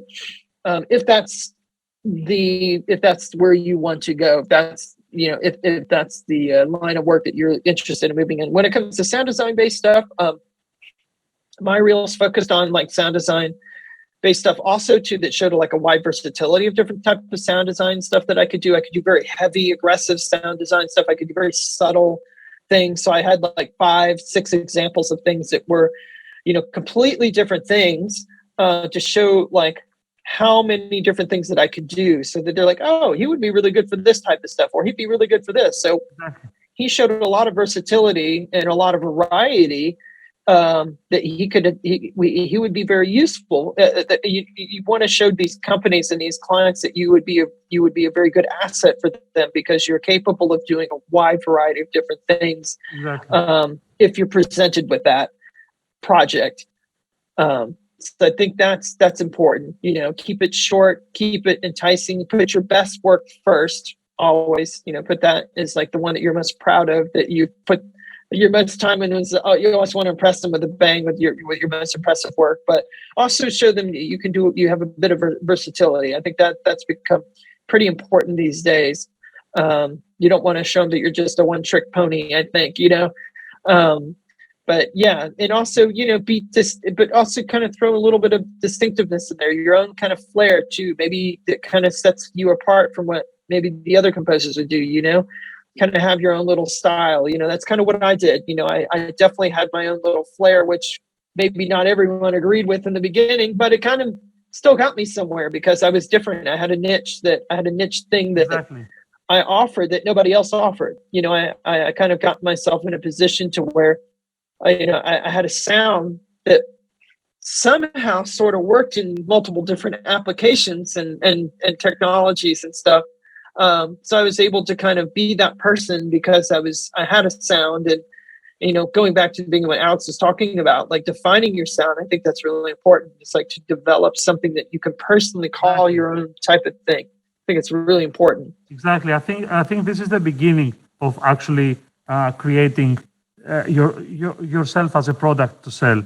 So the first important step is to listen to anything that you can in order to absorb influences and kind of pick what you like from all that stuff that you've heard and develop your own sound. Because if you don't listen to stuff, if you don't have your antennas open in every direction, then it's most likely that you will not end up developing your own kind of signature sound, but rather, picking up something that's more easy to pick up. So you cannot mature aesthetically if you're not if you're not open yourself to a lot of influences and inputs from everywhere, being art, films, books, anything actually. So absorb information, because this is the first step that will make everyone kind of. I suppose you agree with that, because this is, I think, the most important factor. Even as a student, because someone would say, yeah, but it looks like a mountain I have to climb in order to get that, which it is, right? But still, there are some steps like the advice you give, and which is really important to follow. So yeah, thank you so much for that. I'm cross looking at the questions we have. Have you picked a big one? Yeah, which one? Sorry. The next one would be networking. Yeah. Okay. So yeah. Of course. So what's your approach to healthy and successful networking for students and aspiring professionals? Yeah, that's a good question.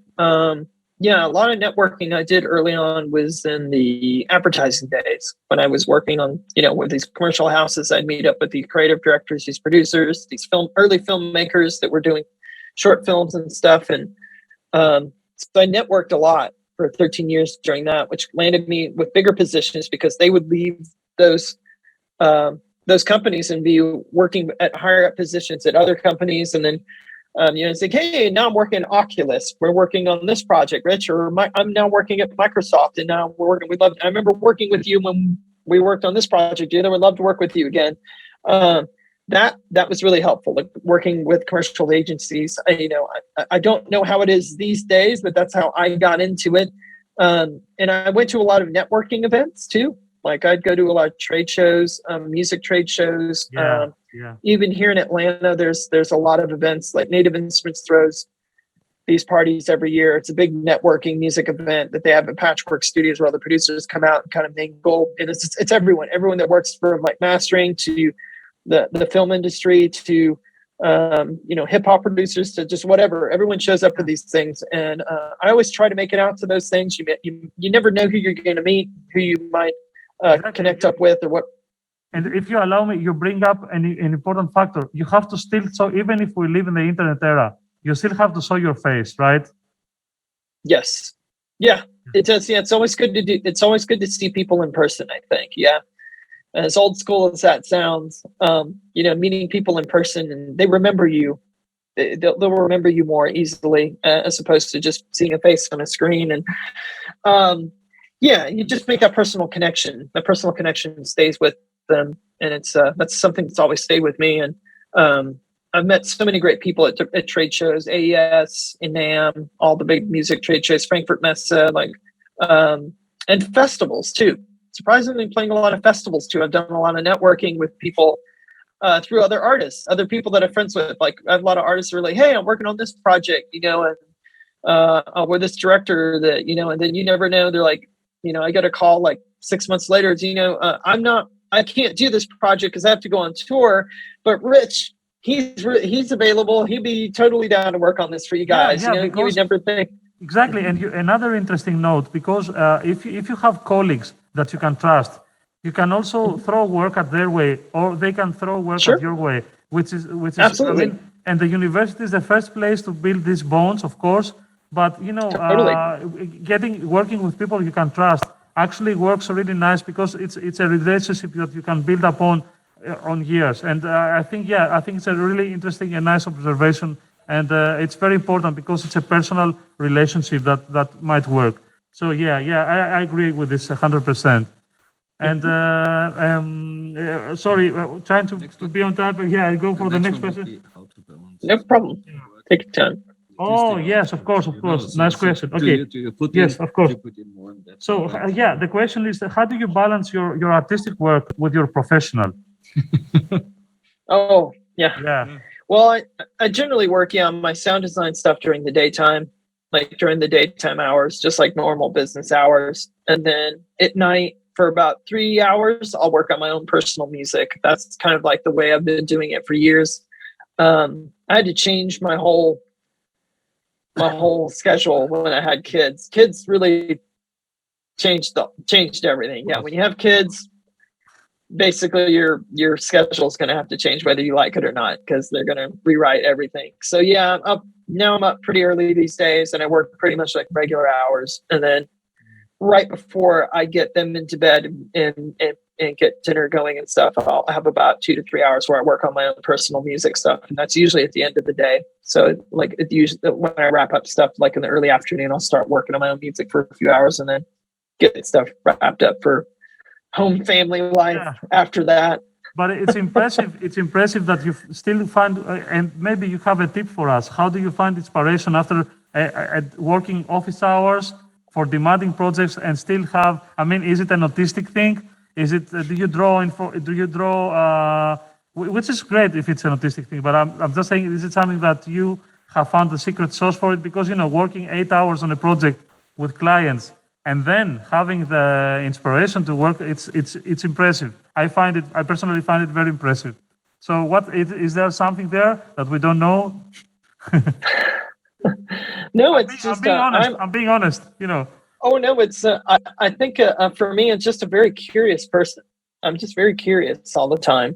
I think it just has something to do with my weird brain, that I can't stop tinkering with stuff or playing around with stuff or just wanting to know what's going to happen. I'm always trying new things in the studio every night, or like, I wonder what would happen if we tried this. I'm always like trying new ideas, and that never gets old. There's always something I don't have enough time for to do, or like even this week, there's like 3 or 4 things that I just haven't had a chance to even put them together to try them out, but I really want to try them out. So I usually, and sometimes when I do that, if I'm getting some new piece of equipment or something arrives or that I just want to experiment with, that turns into an idea for making a music piece by accident. And then, then I just start recording, even though I'm just trying to learn something new. So that generally kind of happens pretty often. By accident, whether I like it or not. But yeah, that's kind of how it goes. But so I find lots of inspiration that way. Yeah, it's just me just being a curious person and just wanting to know what happens by creating these unique, strange situations. It may not be your typical type of situation when working with these with, I don't know, whether it's software or hardware, whatever it is, it doesn't matter to me. I just got a new MacBook M1 that I've been setting up, and I've been trying out all these plugins and weird things and trying out new stuff all week, and haven't been messing around that much with my Modular. And then like the other night, I was like, just got this new wavetable oscillator module that I was like, they'd sent it to me weeks ago, and I had a chance to play with it. I, just played with it last night. It's like, oh, this is actually a very interesting module. And then it turned into a whole patch that I was like, oh, I just wanted to learn how to use it. But then I just started making music with it, and already I have something really cool that I didn't even intend to do. But stuff like that will just spontaneously happen all the time after work. And, yeah, of course. I love but that. It's still to us, it shows like there's a discipline behind it, because, and there is still a discipline. And the question is, yes, did you develop this discipline? Did you intentionally develop it? or did it come naturally by its own, by following the path of work and your artistic expressions, or is it something that you intentionally developed this discipline to maybe to be ready for what's needed? How do you feel about that? Yeah, I definitely have discipline. Yeah, like I said, there's definitely a discipline there too. I always try to tell myself, to accomplish something every day, even if it's just writing music for 1 hour. You don't even have to finish a track. Sometimes a track will happen and I do make a track in an hour. Then some days I don't get that far, but I always try. I always say that, no matter what, you need to put the time in. The time is the most important thing. If you don't put the time in, you really can't really get far. I always tell people about the 10,000 hour rule. You probably heard about that. I really believe in that too. Yeah, it's true. If you just put the time in, you're going to eventually, things are going to start connecting together. And that's definitely been the case with me. Just being like, it's like, hey, I'm going to really put 2 hours or an hour today to take some time out to learn this or to work on music, or, you just have to be really diligent about it and say, I'm going to really do this. I know I've got a lot of other stuff on my plate, but I've got at least an hour or 2 hours that I can take to focus and just write music or work on a track or learn this new thing or learn some new technology or acquire some new skills. You kind of set your own personal milestone for the day, something like that. Right? Exactly. Yeah, like personal milestone. Like a mantra thing. So yes, that's really interesting. Yeah, okay, I'm reading. Yeah, that's amazing. I'm reading a nice, interesting question here. So the question says, many examples of modular-based electronic music are on the verge of sounding almost a bit too random or exchangeable. Your pieces always seem to have, this is a part of question. Your pieces always seem to have a certain kind of musical structure to them, but without losing its unpredictability and inner life. What is your approach to creating a structured musical piece out of the modular patches you build? It's the first part. There's another question. So the first question is, what is your approach to creating a structured musical piece out of the modular patches you create? Oh, wow. The process can be all over the place. Yeah, I guess it depends on the patch. Yeah. Some patches I design entirely to be driven by my hands, where I'm controlling them the whole time. So the patch will say stagnant unless there's user input happening the whole time. So you're driving it the whole time. And then there's other patches I have where they're all more sequence based, where I'll set up, several systems to be linked together where they're all running sequencers at the same time or it's sharing the same clock. And it's more of a cause and effect type thing. There's lots of different ways you can approach it. There's no wrong or right way to attack it. But it's like, it's kind of hard to explain because it's different every time. Is it instinctive? Oh yeah, there's definitely instinctive. Yeah, there's a distinctive flow to like how I'm putting the stuff together. Sometimes I have an idea and I'm like, all right, I start going right away and I start putting it together in my head. And then sometimes it happens right off the bat. I'm like, oh, that's pretty close. And sometimes it's way off, but still cool. And maybe something went wrong along the way in the process, or I kind of went off the path and was experimenting, decided to tweak something and it changed and shifted the whole focus in a whole different direction. But in general, it's different every time. I use, when people talk about like it sounding like chaos and stuff, I would say my stuff is it's more like controlled chaos. Exactly. Yeah, they sound like that, but you seem to be always in control, even when it's not apparent, because you only know what's going on or don't know what's going on. But the result we get is that you're always in control, it shows that you also have like an organic approach during the process, kind of. It's instinctive. But what is another question about this process is, you have been in your career, you've shifted from working on purely in the box.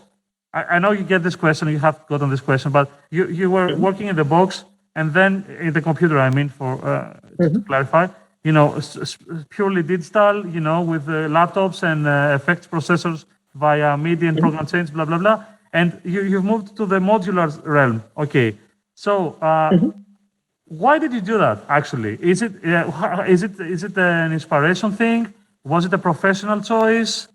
Is it an evolutionary choice to your music? Or everything together?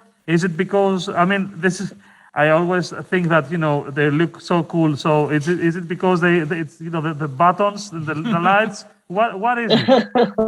I don't know. Well, that's a great question. So you know, like I said, I started out using analog synthesizers when I first started making music. I didn't have computers. I didn't use computers back then in the late 80s, early 90s. Computers were really not part of the music making. If you were making electronic music, it wasn't part of the equation. It was you were using hardware sequencers to make your music. So I was using hardware sequencers like the MT8s, the Roland MC4. I had 2 ARP sequencers. It was all CD gate stuff. So there wasn't even MIDI. I wasn't even using MIDI in the beginning. I was just using all control voltage based sequencers. So it was all hands-on. So it's very different than, you know, manipulating everything with just a mouse, where you're doing single point manipulation to, you know, to change all your parameters within your composition or tweak a knob or do whatever. Or if you're using some sort of, you know, MIDI controller or something, you know, this isn't a MIDI controller, but you can use it as a MIDI controller. Yeah, I was gonna say that you can use it solo. Yes, you can. I'm actually got it MIDI mode right now as a controller. But what is interesting about starting out that way, as you know, with modular synthesis, is how quickly you could shape things and tweak things that are right in front of you by using your ears, right? As opposed to using the mouse, where you're doing it, you know, you're like, oh, I need to change this thing, so I'm going to change that. Then I'm going to probably change that. You're kind of clicking around in an environment. Whereas when you have your hands free, you can do things very quickly. Be like, oh, I want to tweak this here, change that up, bring that up, down. This needs to come down a little bit up. All of these things you can do so fast. The feedback you get is instantaneous by the motions of how you're shaping the sound, right? So you're moving much quicker than you would by using the mouse. You know? Yeah. So there's certain things about using the computer that are obviously great. Like the computer's great for having like 10,000 extra hands doing automation for you, if you need that, or if you know, the computer is also great for doing certain things that you can't do with hardware. So there's advantages and disadvantages. But what I really, really missed about working with hardware was just using my ears and kind of like not looking at a screen and making decisions based on what I'm seeing on the screen. Because a lot of times I would make decisions based on what I was seeing in my timeline, or, you know, the structure of my song. I'd be like, oh, I need to do something here because, you know, at 32 measures in, I need to have a riser or hit or something, you know, and maybe I really didn't. Because I wasn't really listening to the track. I was just looking at the track on a timeline thinking something needed to happen there when it really didn't, you know. And what I loved about going back to hardware, going to working with analog synthesizers like I did in the beginning, I wasn't thinking about things like that. I was just thinking about the tonality of things, the timbre, the movement, the way things, the mood, the way that they should feel, the way things were moving in the composition, how striking it was, and you're using your ears differently. You're completely using your ears and your hands.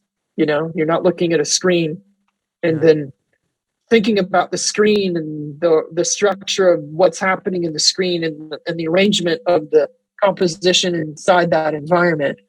It's a whole different thought process when you're working with hardware, which I'm sure you know because you use hardware as well. I just wanted to get back to that. I missed that instant feedback. Yeah, but it's very striking because you have a striking image as a control freak, and on the other side, you work with modulars, which is kind of the opposite in electronic music. And I find this contrast really interesting because, you know, you have to accept some things that are out of your control, right? when Totally. working. Yes, you do. Yes. Yeah, and maybe this is what makes it also interesting to create music this way, without having a fixed timeline and a computer screen, and by just using your ears and playing the modular as an instrument, which Yeah. of course should require like a lot of time invested in order to play this as an instrument, right? So a lot of Absolutely, practice. yeah. And it's always running. Time is always running on a modular. It's not like on a linear based sequencer. It's like it's a point where you start and you stop. For the modular, it's always running. You decide. You have to decide and interject when the piece will begin or end, or when it's going to transition, or when it's going to change or evolve. Like, it's a much more hands-on, deliberate brain to connect type thing than planning it in a linear based sequencer where you're like, I'm drawing that part in it, automating this part to happen at a certain point, which is cool. You can achieve similar effects both ways. I just kind of liked working with the modular because I felt like you said, I love all the spontaneous things that can happen. I love how organic it is and just sporadic and just unusual certain things that happen where you just may have never come up with that when you're working in the computer, where you kind of always set up to work the same way. Yeah, but in the computer. Yeah, but please allow me. I'm not sure if this is if this is the case 100% with the computer, because there are artists that have been using the computer in a similar way that you have been using the modular, like of course Otaker. So I mean I know. Yeah. I know. I mean, and I've seen you Well, work. yeah, they built their own system. Yeah, but it's still on a they've built- computer. And they did wonderful things, with the Nord modular in the late Well, 90s. Max is like modular. When it depends on the environment too. So maybe it's the principle. It's the modular. Maybe it's the principle of working in a non-linear environment than just Non-linear is definitely. than just saying that the computer is not does not allow you to. I mean, sorry if I'm imposing or saying something. That Oh no, that's a very valid statement. It's very true. It's that I'm trying to make. I guess what I'm trying to say. I think 90% of the people that are making music are working in linear-based sequencers like Ableton or Logic or one of these. These things. They're thinking more on these timelines. Like with Max, like you said, Max is a good example of like when you're bringing up Autechre. Yeah, they designed their own live system, and Max is the same thing. Like the modular, you set a timer, it's running all the time. You still have to decide, and you have to build the structure. When you start up with the patch, it's a blank page. It's just like the modular. You start out with no cables. You have to decide what modules will do what functions are going to happen. You're going to have to define the rules, the conditions. There's conditions that'll happen. Exactly. Whether they're going to happen or not are all defined in this environment that you create. So it's a very similar thing. Even I've designed reactor patches very much in the same way too, where I have this patch where it's a self-sustaining thing that could just keep going and generate stuff that'll never be the same. You can achieve that, but it typically is in these environments that mimic the modular environment, where you're connecting different objects. And these objects of code interact with each other. Exactly. And so it's kind of please, sorry. Oh no. Yeah. I think you're totally right. Like I said, it's kind of the approach actually is what is important, and how to have control over the structure without being distracted by screens or a UI. Or it's great to have your hands on, because in theory you could also build like a big MIDI interface and have everything in front of you and still use a computer if you had and like I said, the computer, there's nothing wrong. I think the computer is still probably one of the best musical instruments you can use on the planet. I think people get the wrong idea about me. They're probably thinking like, oh man, the modular or this or but I'm not. I'm pretty much everything. I'll make music with whatever. I'll make music with a trash can, my OP1 or my iPhone or my iPad or, but like I said, my favorite thing I've been really enjoying is my new MacBook M1 Max, which I've been playing around a lot with. I've been having a lot of fun with that, playing with like all the new plugins and stuff. And I'm not really a person that's No, I know. know. And some of the guys ask if you use trackers. I'm gonna say without asking you that, of course, you've used trackers in the past, right? Yeah, yes, of course. Yeah. I use Renoise quite a bit. I remember using Octamed back in the day and Fast Tracker and a lot of that stuff. And I have some stuff in Eurorack, the XOR sequencer, and then I've got the Polyens Yeah, the nerd sequencer sequencer also, right? Mhm. The nerd Which- sequencer, yeah. The nerd sequencer. And I just picked up this guy too recently, which has been a lot of fun. Oh It's the, yeah. the M8. Yeah, I'm performing with this tomorrow here with the students. Oh, because it's cool, another man. project. Yeah, I love- this one. Yeah, This was really fun. Like I just sit on the couch and I've been programming all kinds of stuff just at night. It's so small and portable with some headphones and yeah, it's really great. The FM synth engine in there sounds Yeah, great. the I love FM having all the synth, synthesis exactly. mode. It's exactly. great. It's I think it's really I've got Yeah, a and what's interesting by this type of products is that technology and cheap electronics and the electronic chips have now allowed like this new generation of developers to come actually to create their own creation. I mean, this is the MH tracker is something that couldn't be done 20 years ago, or so Yeah. these creators It's true. and these minds they have the possibility to create their own instruments and of course come out with their own ideas and implement them relatively cheaply, even in the development phase, with teensy boards and Raspberry Pis and yeah, Raspberry Pi processors, yeah, TNC of course, processors, all these newer generation ARM core processors are allowing us to course. do. And today we had an interesting workshop on pure data because you can implement pure data patches on a Raspberry Pi with the Pi Sound and I'm sure you know this and Patchbox OS, and it's a very cheap way to create your own synths, your own patches and stuff. So it's nice that we have now the technology to work with this type of instruments, and also I think we are sound design wise we live in a very lucky age. I mean, we have everything that we could ever think about, and It's a very good time to be making music and sound design. I feel like we're in a period where information is so easily accessible now. I think people take that for granted. Where when I grew up, it was nearly impossible to find out about stuff. Now my kids can look up anything and learn about anything within like a couple of seconds, and it's awesome. You can just learn things so much faster now. Those tutorial videos on YouTube videos, they'll show you how to use anything you want to use.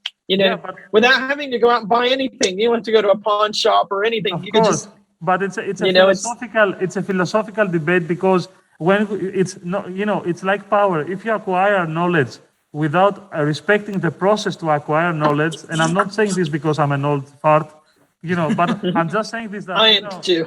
Yeah. So, but you know what I mean? That you have to respect the acquisition of knowledge in order to appreciate its substance, because the good thing about our time, let's say 20 years before, is that we really had to dig deep in order to acquire some knowledge. So this gave us like the time to really put an effort on it. And if you have everything in front of all the information is there, it's an amazing from an educational point of view.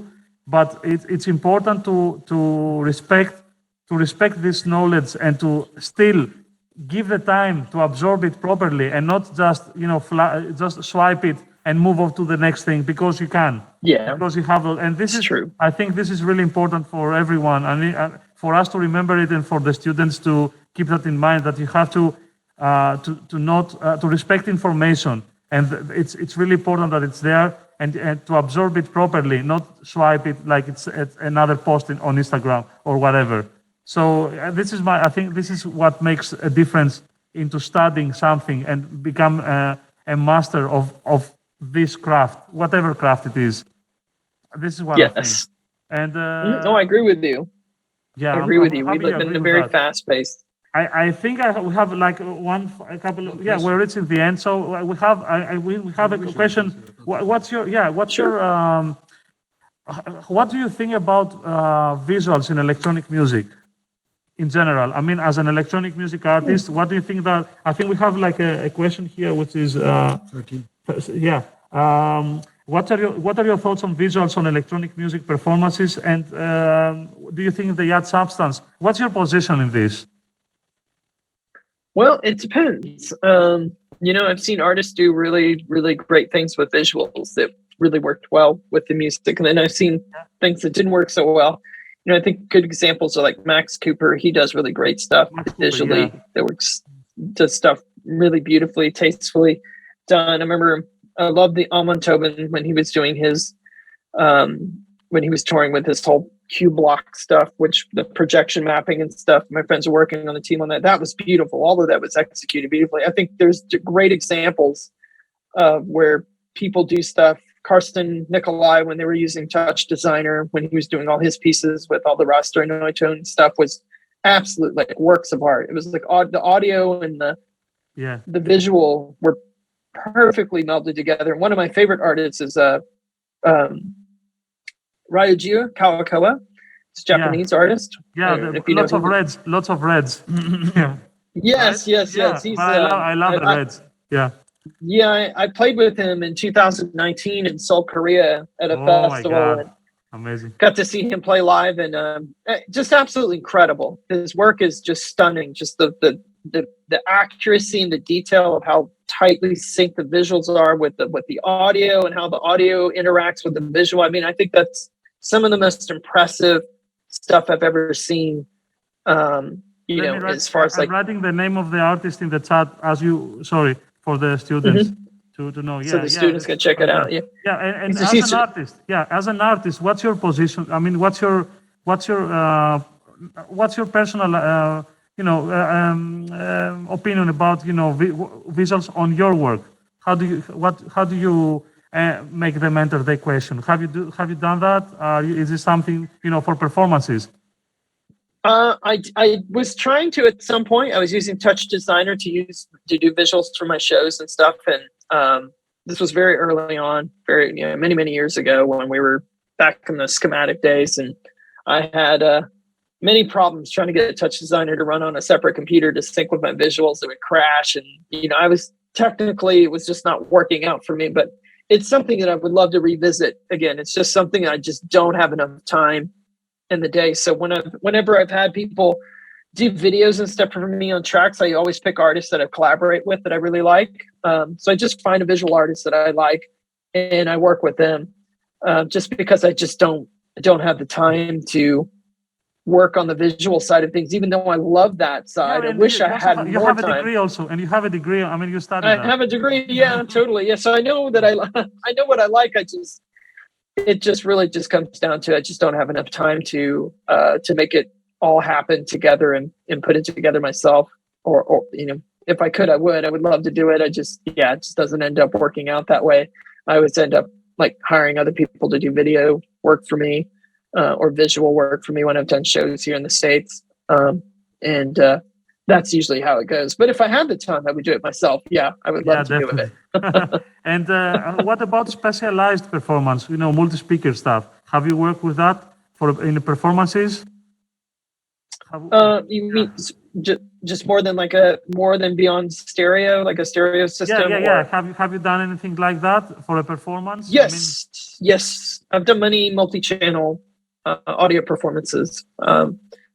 Did many at Recombinant Media Labs. We did 20.8. I've done 8.1 with Curtis Rhodes. We did multiple different configurations. Now I'm doing Atmos. Now I'm doing 914. Now I'm going to do probably 9.1. Going to upgrade to 9.16. But yeah, I love spatialized audio for live performance. I think it's especially for electronic music, electroacoustic music. It's very, very interesting. Where do you place it in comparison with the stereo performance in your preference? How do you? Where do you place it in the? If you were, what's your ideal setup? Let's say, or how do you place it in comparison to a stereo performance? Wow. Well, I'd say Dolby has really blown me away. Just the technology has gotten so much better as far as like the spatialization and movement of sound, different trajectories around you and above you. It's like, to me, it's been a very exciting area for me to explore, especially for electronic music composition And like I said, electroacoustic music, more kind of spatialized sound design music. It works so beautifully well in that format. You can do so many crazy cool things. And now Dolby's taking the technology even further. Now you have binaural rendering. Apple has their rendering engines, all these new rendering engines, and the technology is getting better and better and better. So you can experience it with just earpods now, or just headphones that can do head tracking, or there's all these new things that are starting to pop up that are improving this experience. So it's going to make it more and more interesting for let's hope future let's hope, performances. let's hope it doesn't become like a novelty, because I've seen now they're mixing like albums from Michael Jackson and specialized from like arts like that. And I still think it's an amazingly creative tool for electronic music and for performances. And I hope it doesn't become like a novelty thing where they just release the hits of Michael Jackson hits in Dolby Atmos, which Totally. which is happening. I mean, it's not something that happened. So it is happening. You're right. More people can actually appreciate the benefits of working in a specialized environment as a recording artist, and try to work on that, because there's approachable, easy to you can work on headphones now with emulation, with binaural emulation. So that's a way to approach this, and it's really interesting. Okay, so that's we're gonna thank you for. We prolonged it a bit, but it's a final question. Then we're gonna let you go and go to your everyday work. So if it's possible, can we have a final question, please? Is it possible? Of course, yeah. Thank you so much. Okay, so the final question for today is because we're gonna do this every day. I don't know if you're told. So it's what's your advice for, right? Yeah, okay. So what's your advice handling client revisions going from A to B, which means when working on big projects? How do you handle the client revisions, and what's the pitfalls to avoid when someone is handling revisions? Well, when I work with clients, I always give them a limited number of revisions. You do that, right? Okay. Right at the beginning, because I've worked with clients. How many? It depends. It depends on the budget, depends on how big the project is, and how much time we have. Those are all factors that, if we have a lot of time, say we have a project where we have like 6 to 8 months, we've got a lot of time to work on stuff, and they know what they want. I give them a revision count. Say, look, we've got, if it's a shorter amount of time, they get less number of revisions. If we got longer time, then I'll give them some more time revisions. I don't give them like 20 or anything like that, but within reason. It just depends on how much time we have. And I try to read the client too. First, when you first meet a client, you can kind of tell how difficult they would be. Of course. I try to get a grasp on, if they really, the clients that really know what they want are all those are the ones you want to work with. The people that have a definite idea, they have a vision, they know exactly how they want it to be executed. They know exactly what they want to portray, the feel, the emotion.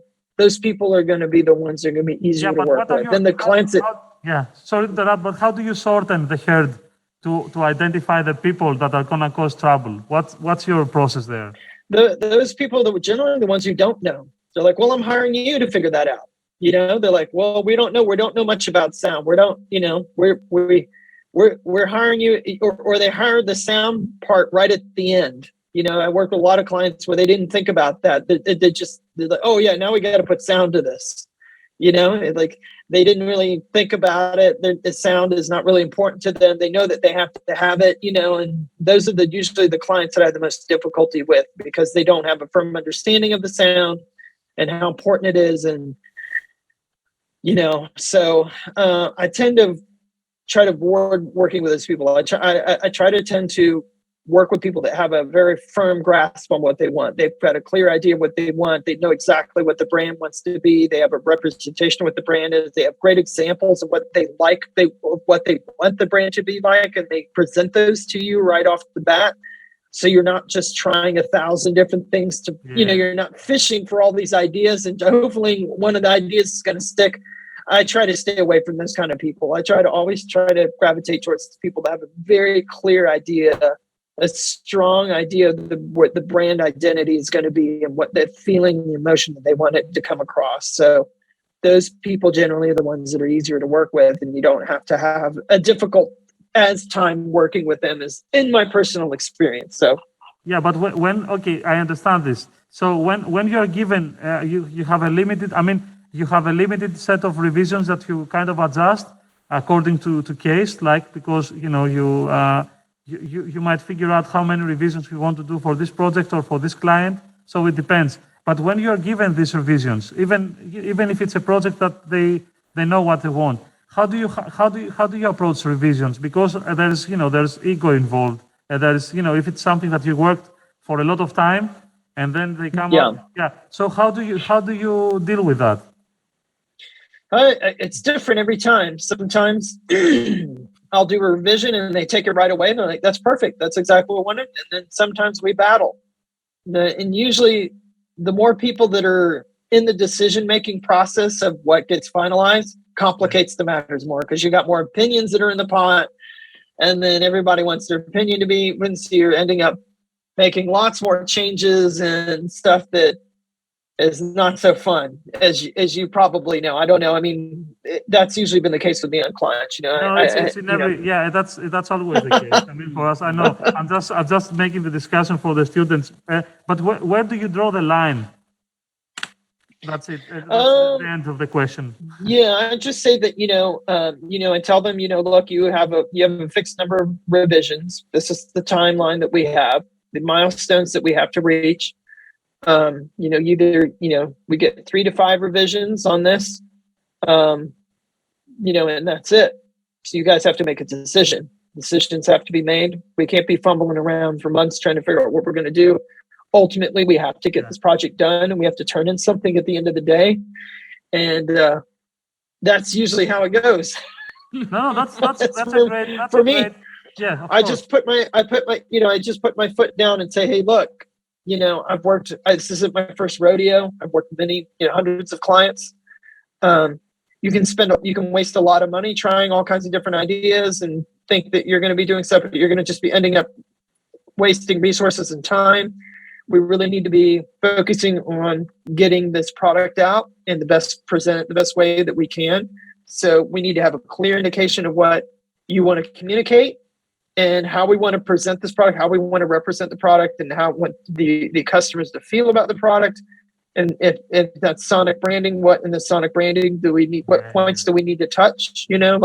Emotionally, we need to the most important things. We need to emotionally capture the audience and pull them in, and Of course, but this is kind of an advantage you have when you're successful already, because someone who's starting over, they might fall into the pitfall of doing endless revisions or not have. You have to draw the line. I'm sure we've done it too, because you want to get a gig, you want to get on the good side of the agency, producers, whatever. So having a clear idea of what your limits, right? What your limits are. I think it's good for starting out. Yeah, it's the same mistake that I also did. So kind of setting some boundaries, even if you have to set your boundaries. Really eager to get a gig, it's still always it's always something that's rewarding, at least for your mental health and psychology, and moving forward, right? Yeah, no problem. Yeah, it's true though. Yeah, you have to draw your own lines. So you can't let them walk all over you. You got to let them use. It's like, hey, this is my boundaries. I'm setting them here. I've done this before. You got to let them know that you've done this a million times, and going down that road never ends up well. Where we, if you don't know if the client doesn't know exactly what they want, it's going to be a rough battle. They got to really know. Yeah, and they got to have a firm idea. To be honest, I always turn down any client that comes to me and says, "I leave this up to you." That's a no. When I hear that, that's a no. Yes. Thank you very much. I do the same. Here's the phone number of a dear friend that I trust. And exactly. I hope my friends don't listen to me now, but that's what I do. So anyway, Richard, this has been a really, really fun talk. Thank you so much. Yeah, no problem. We had a great time. Maybe we hope to see you again in the future at some point. and Yeah, sure. the best will be in person. So we will Definitely, work yeah, it yeah. out. We will try to work something out for the future. So thank you so much for giving us this time. And Absolutely. I don't know, Martin, you have to say something to Richard Just before thank you very much for your time. And, the next time we just try to bring you in here. Yeah, I'd love to come back. Or you guys are in Greece, right? No, I was in. Now we are in Salzburg. We're in Salzburg now. Yeah, because we know. Oh, I didn't know. So I'm this from is Greece. Salzburg. Okay. Yeah, I'm from Greece, but the university is based in Salzburg, Austria. Richard he was. In Yeah, we Austria. booked him like when was God's Graft released? Like 20 years ago. And Yeah. I have to say this. He did the most amazing thing. It was before God's Graft by Otaker was officially released, and he had a promo copy of the DVD.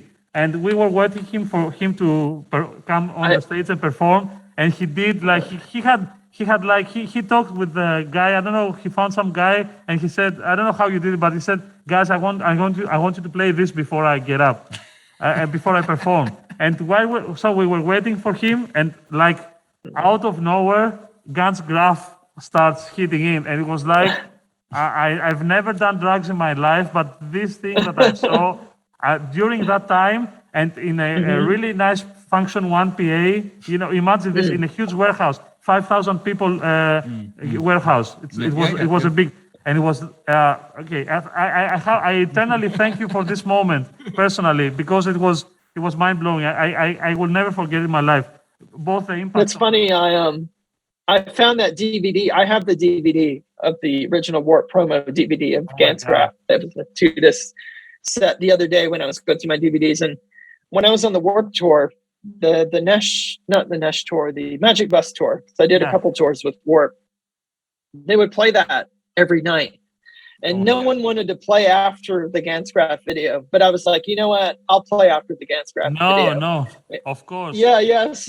Yeah, but what was funny? What you did, it elevated the adrenaline. Like you wouldn't miss from that. You only kept it. Yeah, everyone thought it was my stuff. Everyone was like, dude, that video was so cool of your stuff. I was like, no, that wasn't mine. That was Oddtecker's stuff. Everyone thought it just was like my intro or something because they didn't know what it was. No, there was the logo, the AE logo on the corner. The AE logo, but still no one knew. There was a lot of people on drugs at many of the parties that I was playing at during that time. They were just like, whoa, I just saw a bunch of crazy stuff. And it's interesting. I'm actually working with Alex Retsis right now on some stuff for my new album that's going to come out next year. We're looking forward. We've been talking.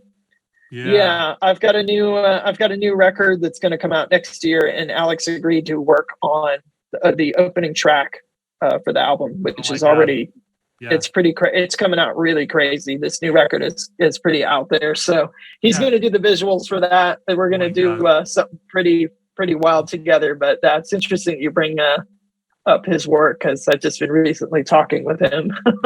He's an amazing visual artist, and great. I mean, to be honest, these type of works are monumental in our line of music and in electronic music in general. I believe this stuff will be discussed in the future. Everything that FX 20 did, what you did, and still doing, of course, Dead, and what Otaker are doing, apart from the last album, which we will discuss it in person. Yeah. So. No, it's my personal opinion, but I didn't. It's the first thing from Otaker that I wasn't really happy about, but it's another discussion. I know. I have a lot of friends who are in that. Yeah. No, it's funny. I'm friends with Sean and Rob. I've been friends with them for many, many years, since the early 90s, actually. 97 is when I first met them, or 96. I can't remember. 90, somewhere in the late 90s. Yeah. Sean and them were the reason why I got signed to Warp. They were the first people to actually believe in my music. I was like, oh, somebody likes my music already. And which was kind of crazy, because I was still learning about them. And Sean had reached out to me on my old college email address just one day randomly. I was like, whoa, Sean Booth this is from the guy from Oddtecker. And I guess, whoa, it was. And he was like, oh, I loved your remix you did on Ninja Tune. It blew he said it just blew him away. I was like, whoa, crazy. I guess I should keep going if Odd Tucker's digging my Yeah, stuff. hell Maybe, yeah. maybe I'm doing something cool. I didn't know at the Oh my time. I was God. still kind of trying to figure myself out, in college at that time. But it was they really helped me out. I was, I don't think I'd be where I am today had they not helped me out. Yeah, they kind of like worked like an A&R, like, for you, which is amazing. And this is a fine example of why you should, everyone should believe in what they're doing. And I mean, I know it's more difficult for now to reach the proper ears, but it might be not that difficult also on the same, at the same time. So, just doing putting effort and time in what you do, not hopelessly hoping, but, trying to reach the proper people by networking and being friendly and, being kind and friendly and, believe in what you do. Showcase your passion for what you do, because it's really important for other people, right, to appreciate the passion that you put into what you do. So, and fingers crossed, express yourself. Yeah. You never know. I mean, it's a fine example. You never know. Yeah, it's a fine example of what you did, and I'm really happy that I've learned that. I didn't know that. So we owe Oteker another thing apart from the great music that they put you onto track and you kept on doing that. And I have to say this, I know it's sacrilegious, but I preferred your remix to FX Twin's original track anytime. So yeah, I have to say that. Yeah, of course. Richard's a good friend too. I talked to Richard a lot lately. Yeah, but he's great. Sorry for keeping you up, but everyone, I was telling the guys that everyone thought when you came out because of your name that you were kind of a troll act by Richard D. James, because you were called Richard Devine. Oh, yeah. and I don't know if this was happening in the US, but in Greece, everyone thought that, yeah, this is Richard D. James trolling because it's, it has the D, it's a Richard, it's very, complex and electronic. So it might be like a side project. But then we found out that you're an actual person. Yeah, A lot of people did that. Yeah, when I first came out, they didn't know who I was when I was this just unknown artist from the US. And when I put out my first record on Drop Bass, everyone was like, what is this crazy music? Is this Richard James under another weird moniker? Like, everyone thought it was Aphex, and my record sold out in like 2 weeks, because but I wasn't trying to sound like Aphex. I was trying to sound like my own stuff. No, you sounded completely different. You didn't sound like yeah. Yeah, it was really weird, but everyone thought it was just some weird side project of his. But then they realized, oh no, it's just some other weird guy making weird music that's weird. So it turned out really cool. It's kind of funny how I got into it and how my career got started, when it came to the music side business. But yeah, that was an interesting time. I remember when everyone was totally confused.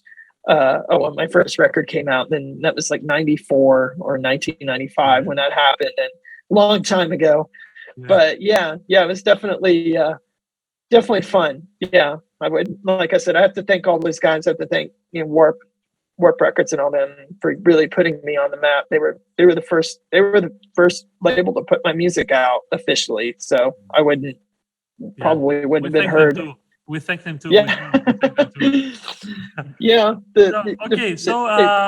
Richard, yes, again, thank you so much for accepting and doing this for us and for your valuable information. And we hope to see you again, either in person or online. We hope in person. Definitely. So in person, of course, yeah, we will try. We will try to do that. So it's gonna be great. So we managed this. yeah. Okay. So have a nice rest of the day and a nice weekend. And again, thank you very much. Thank you. Bye-bye. Bye. Thank you so much. Woo! Thanks a lot. Bye. Yeah. Let's all clap for Richard. Okay, with open mic. That's because he was so great. Yeah. Thank you so much. Bye-bye now. All righty.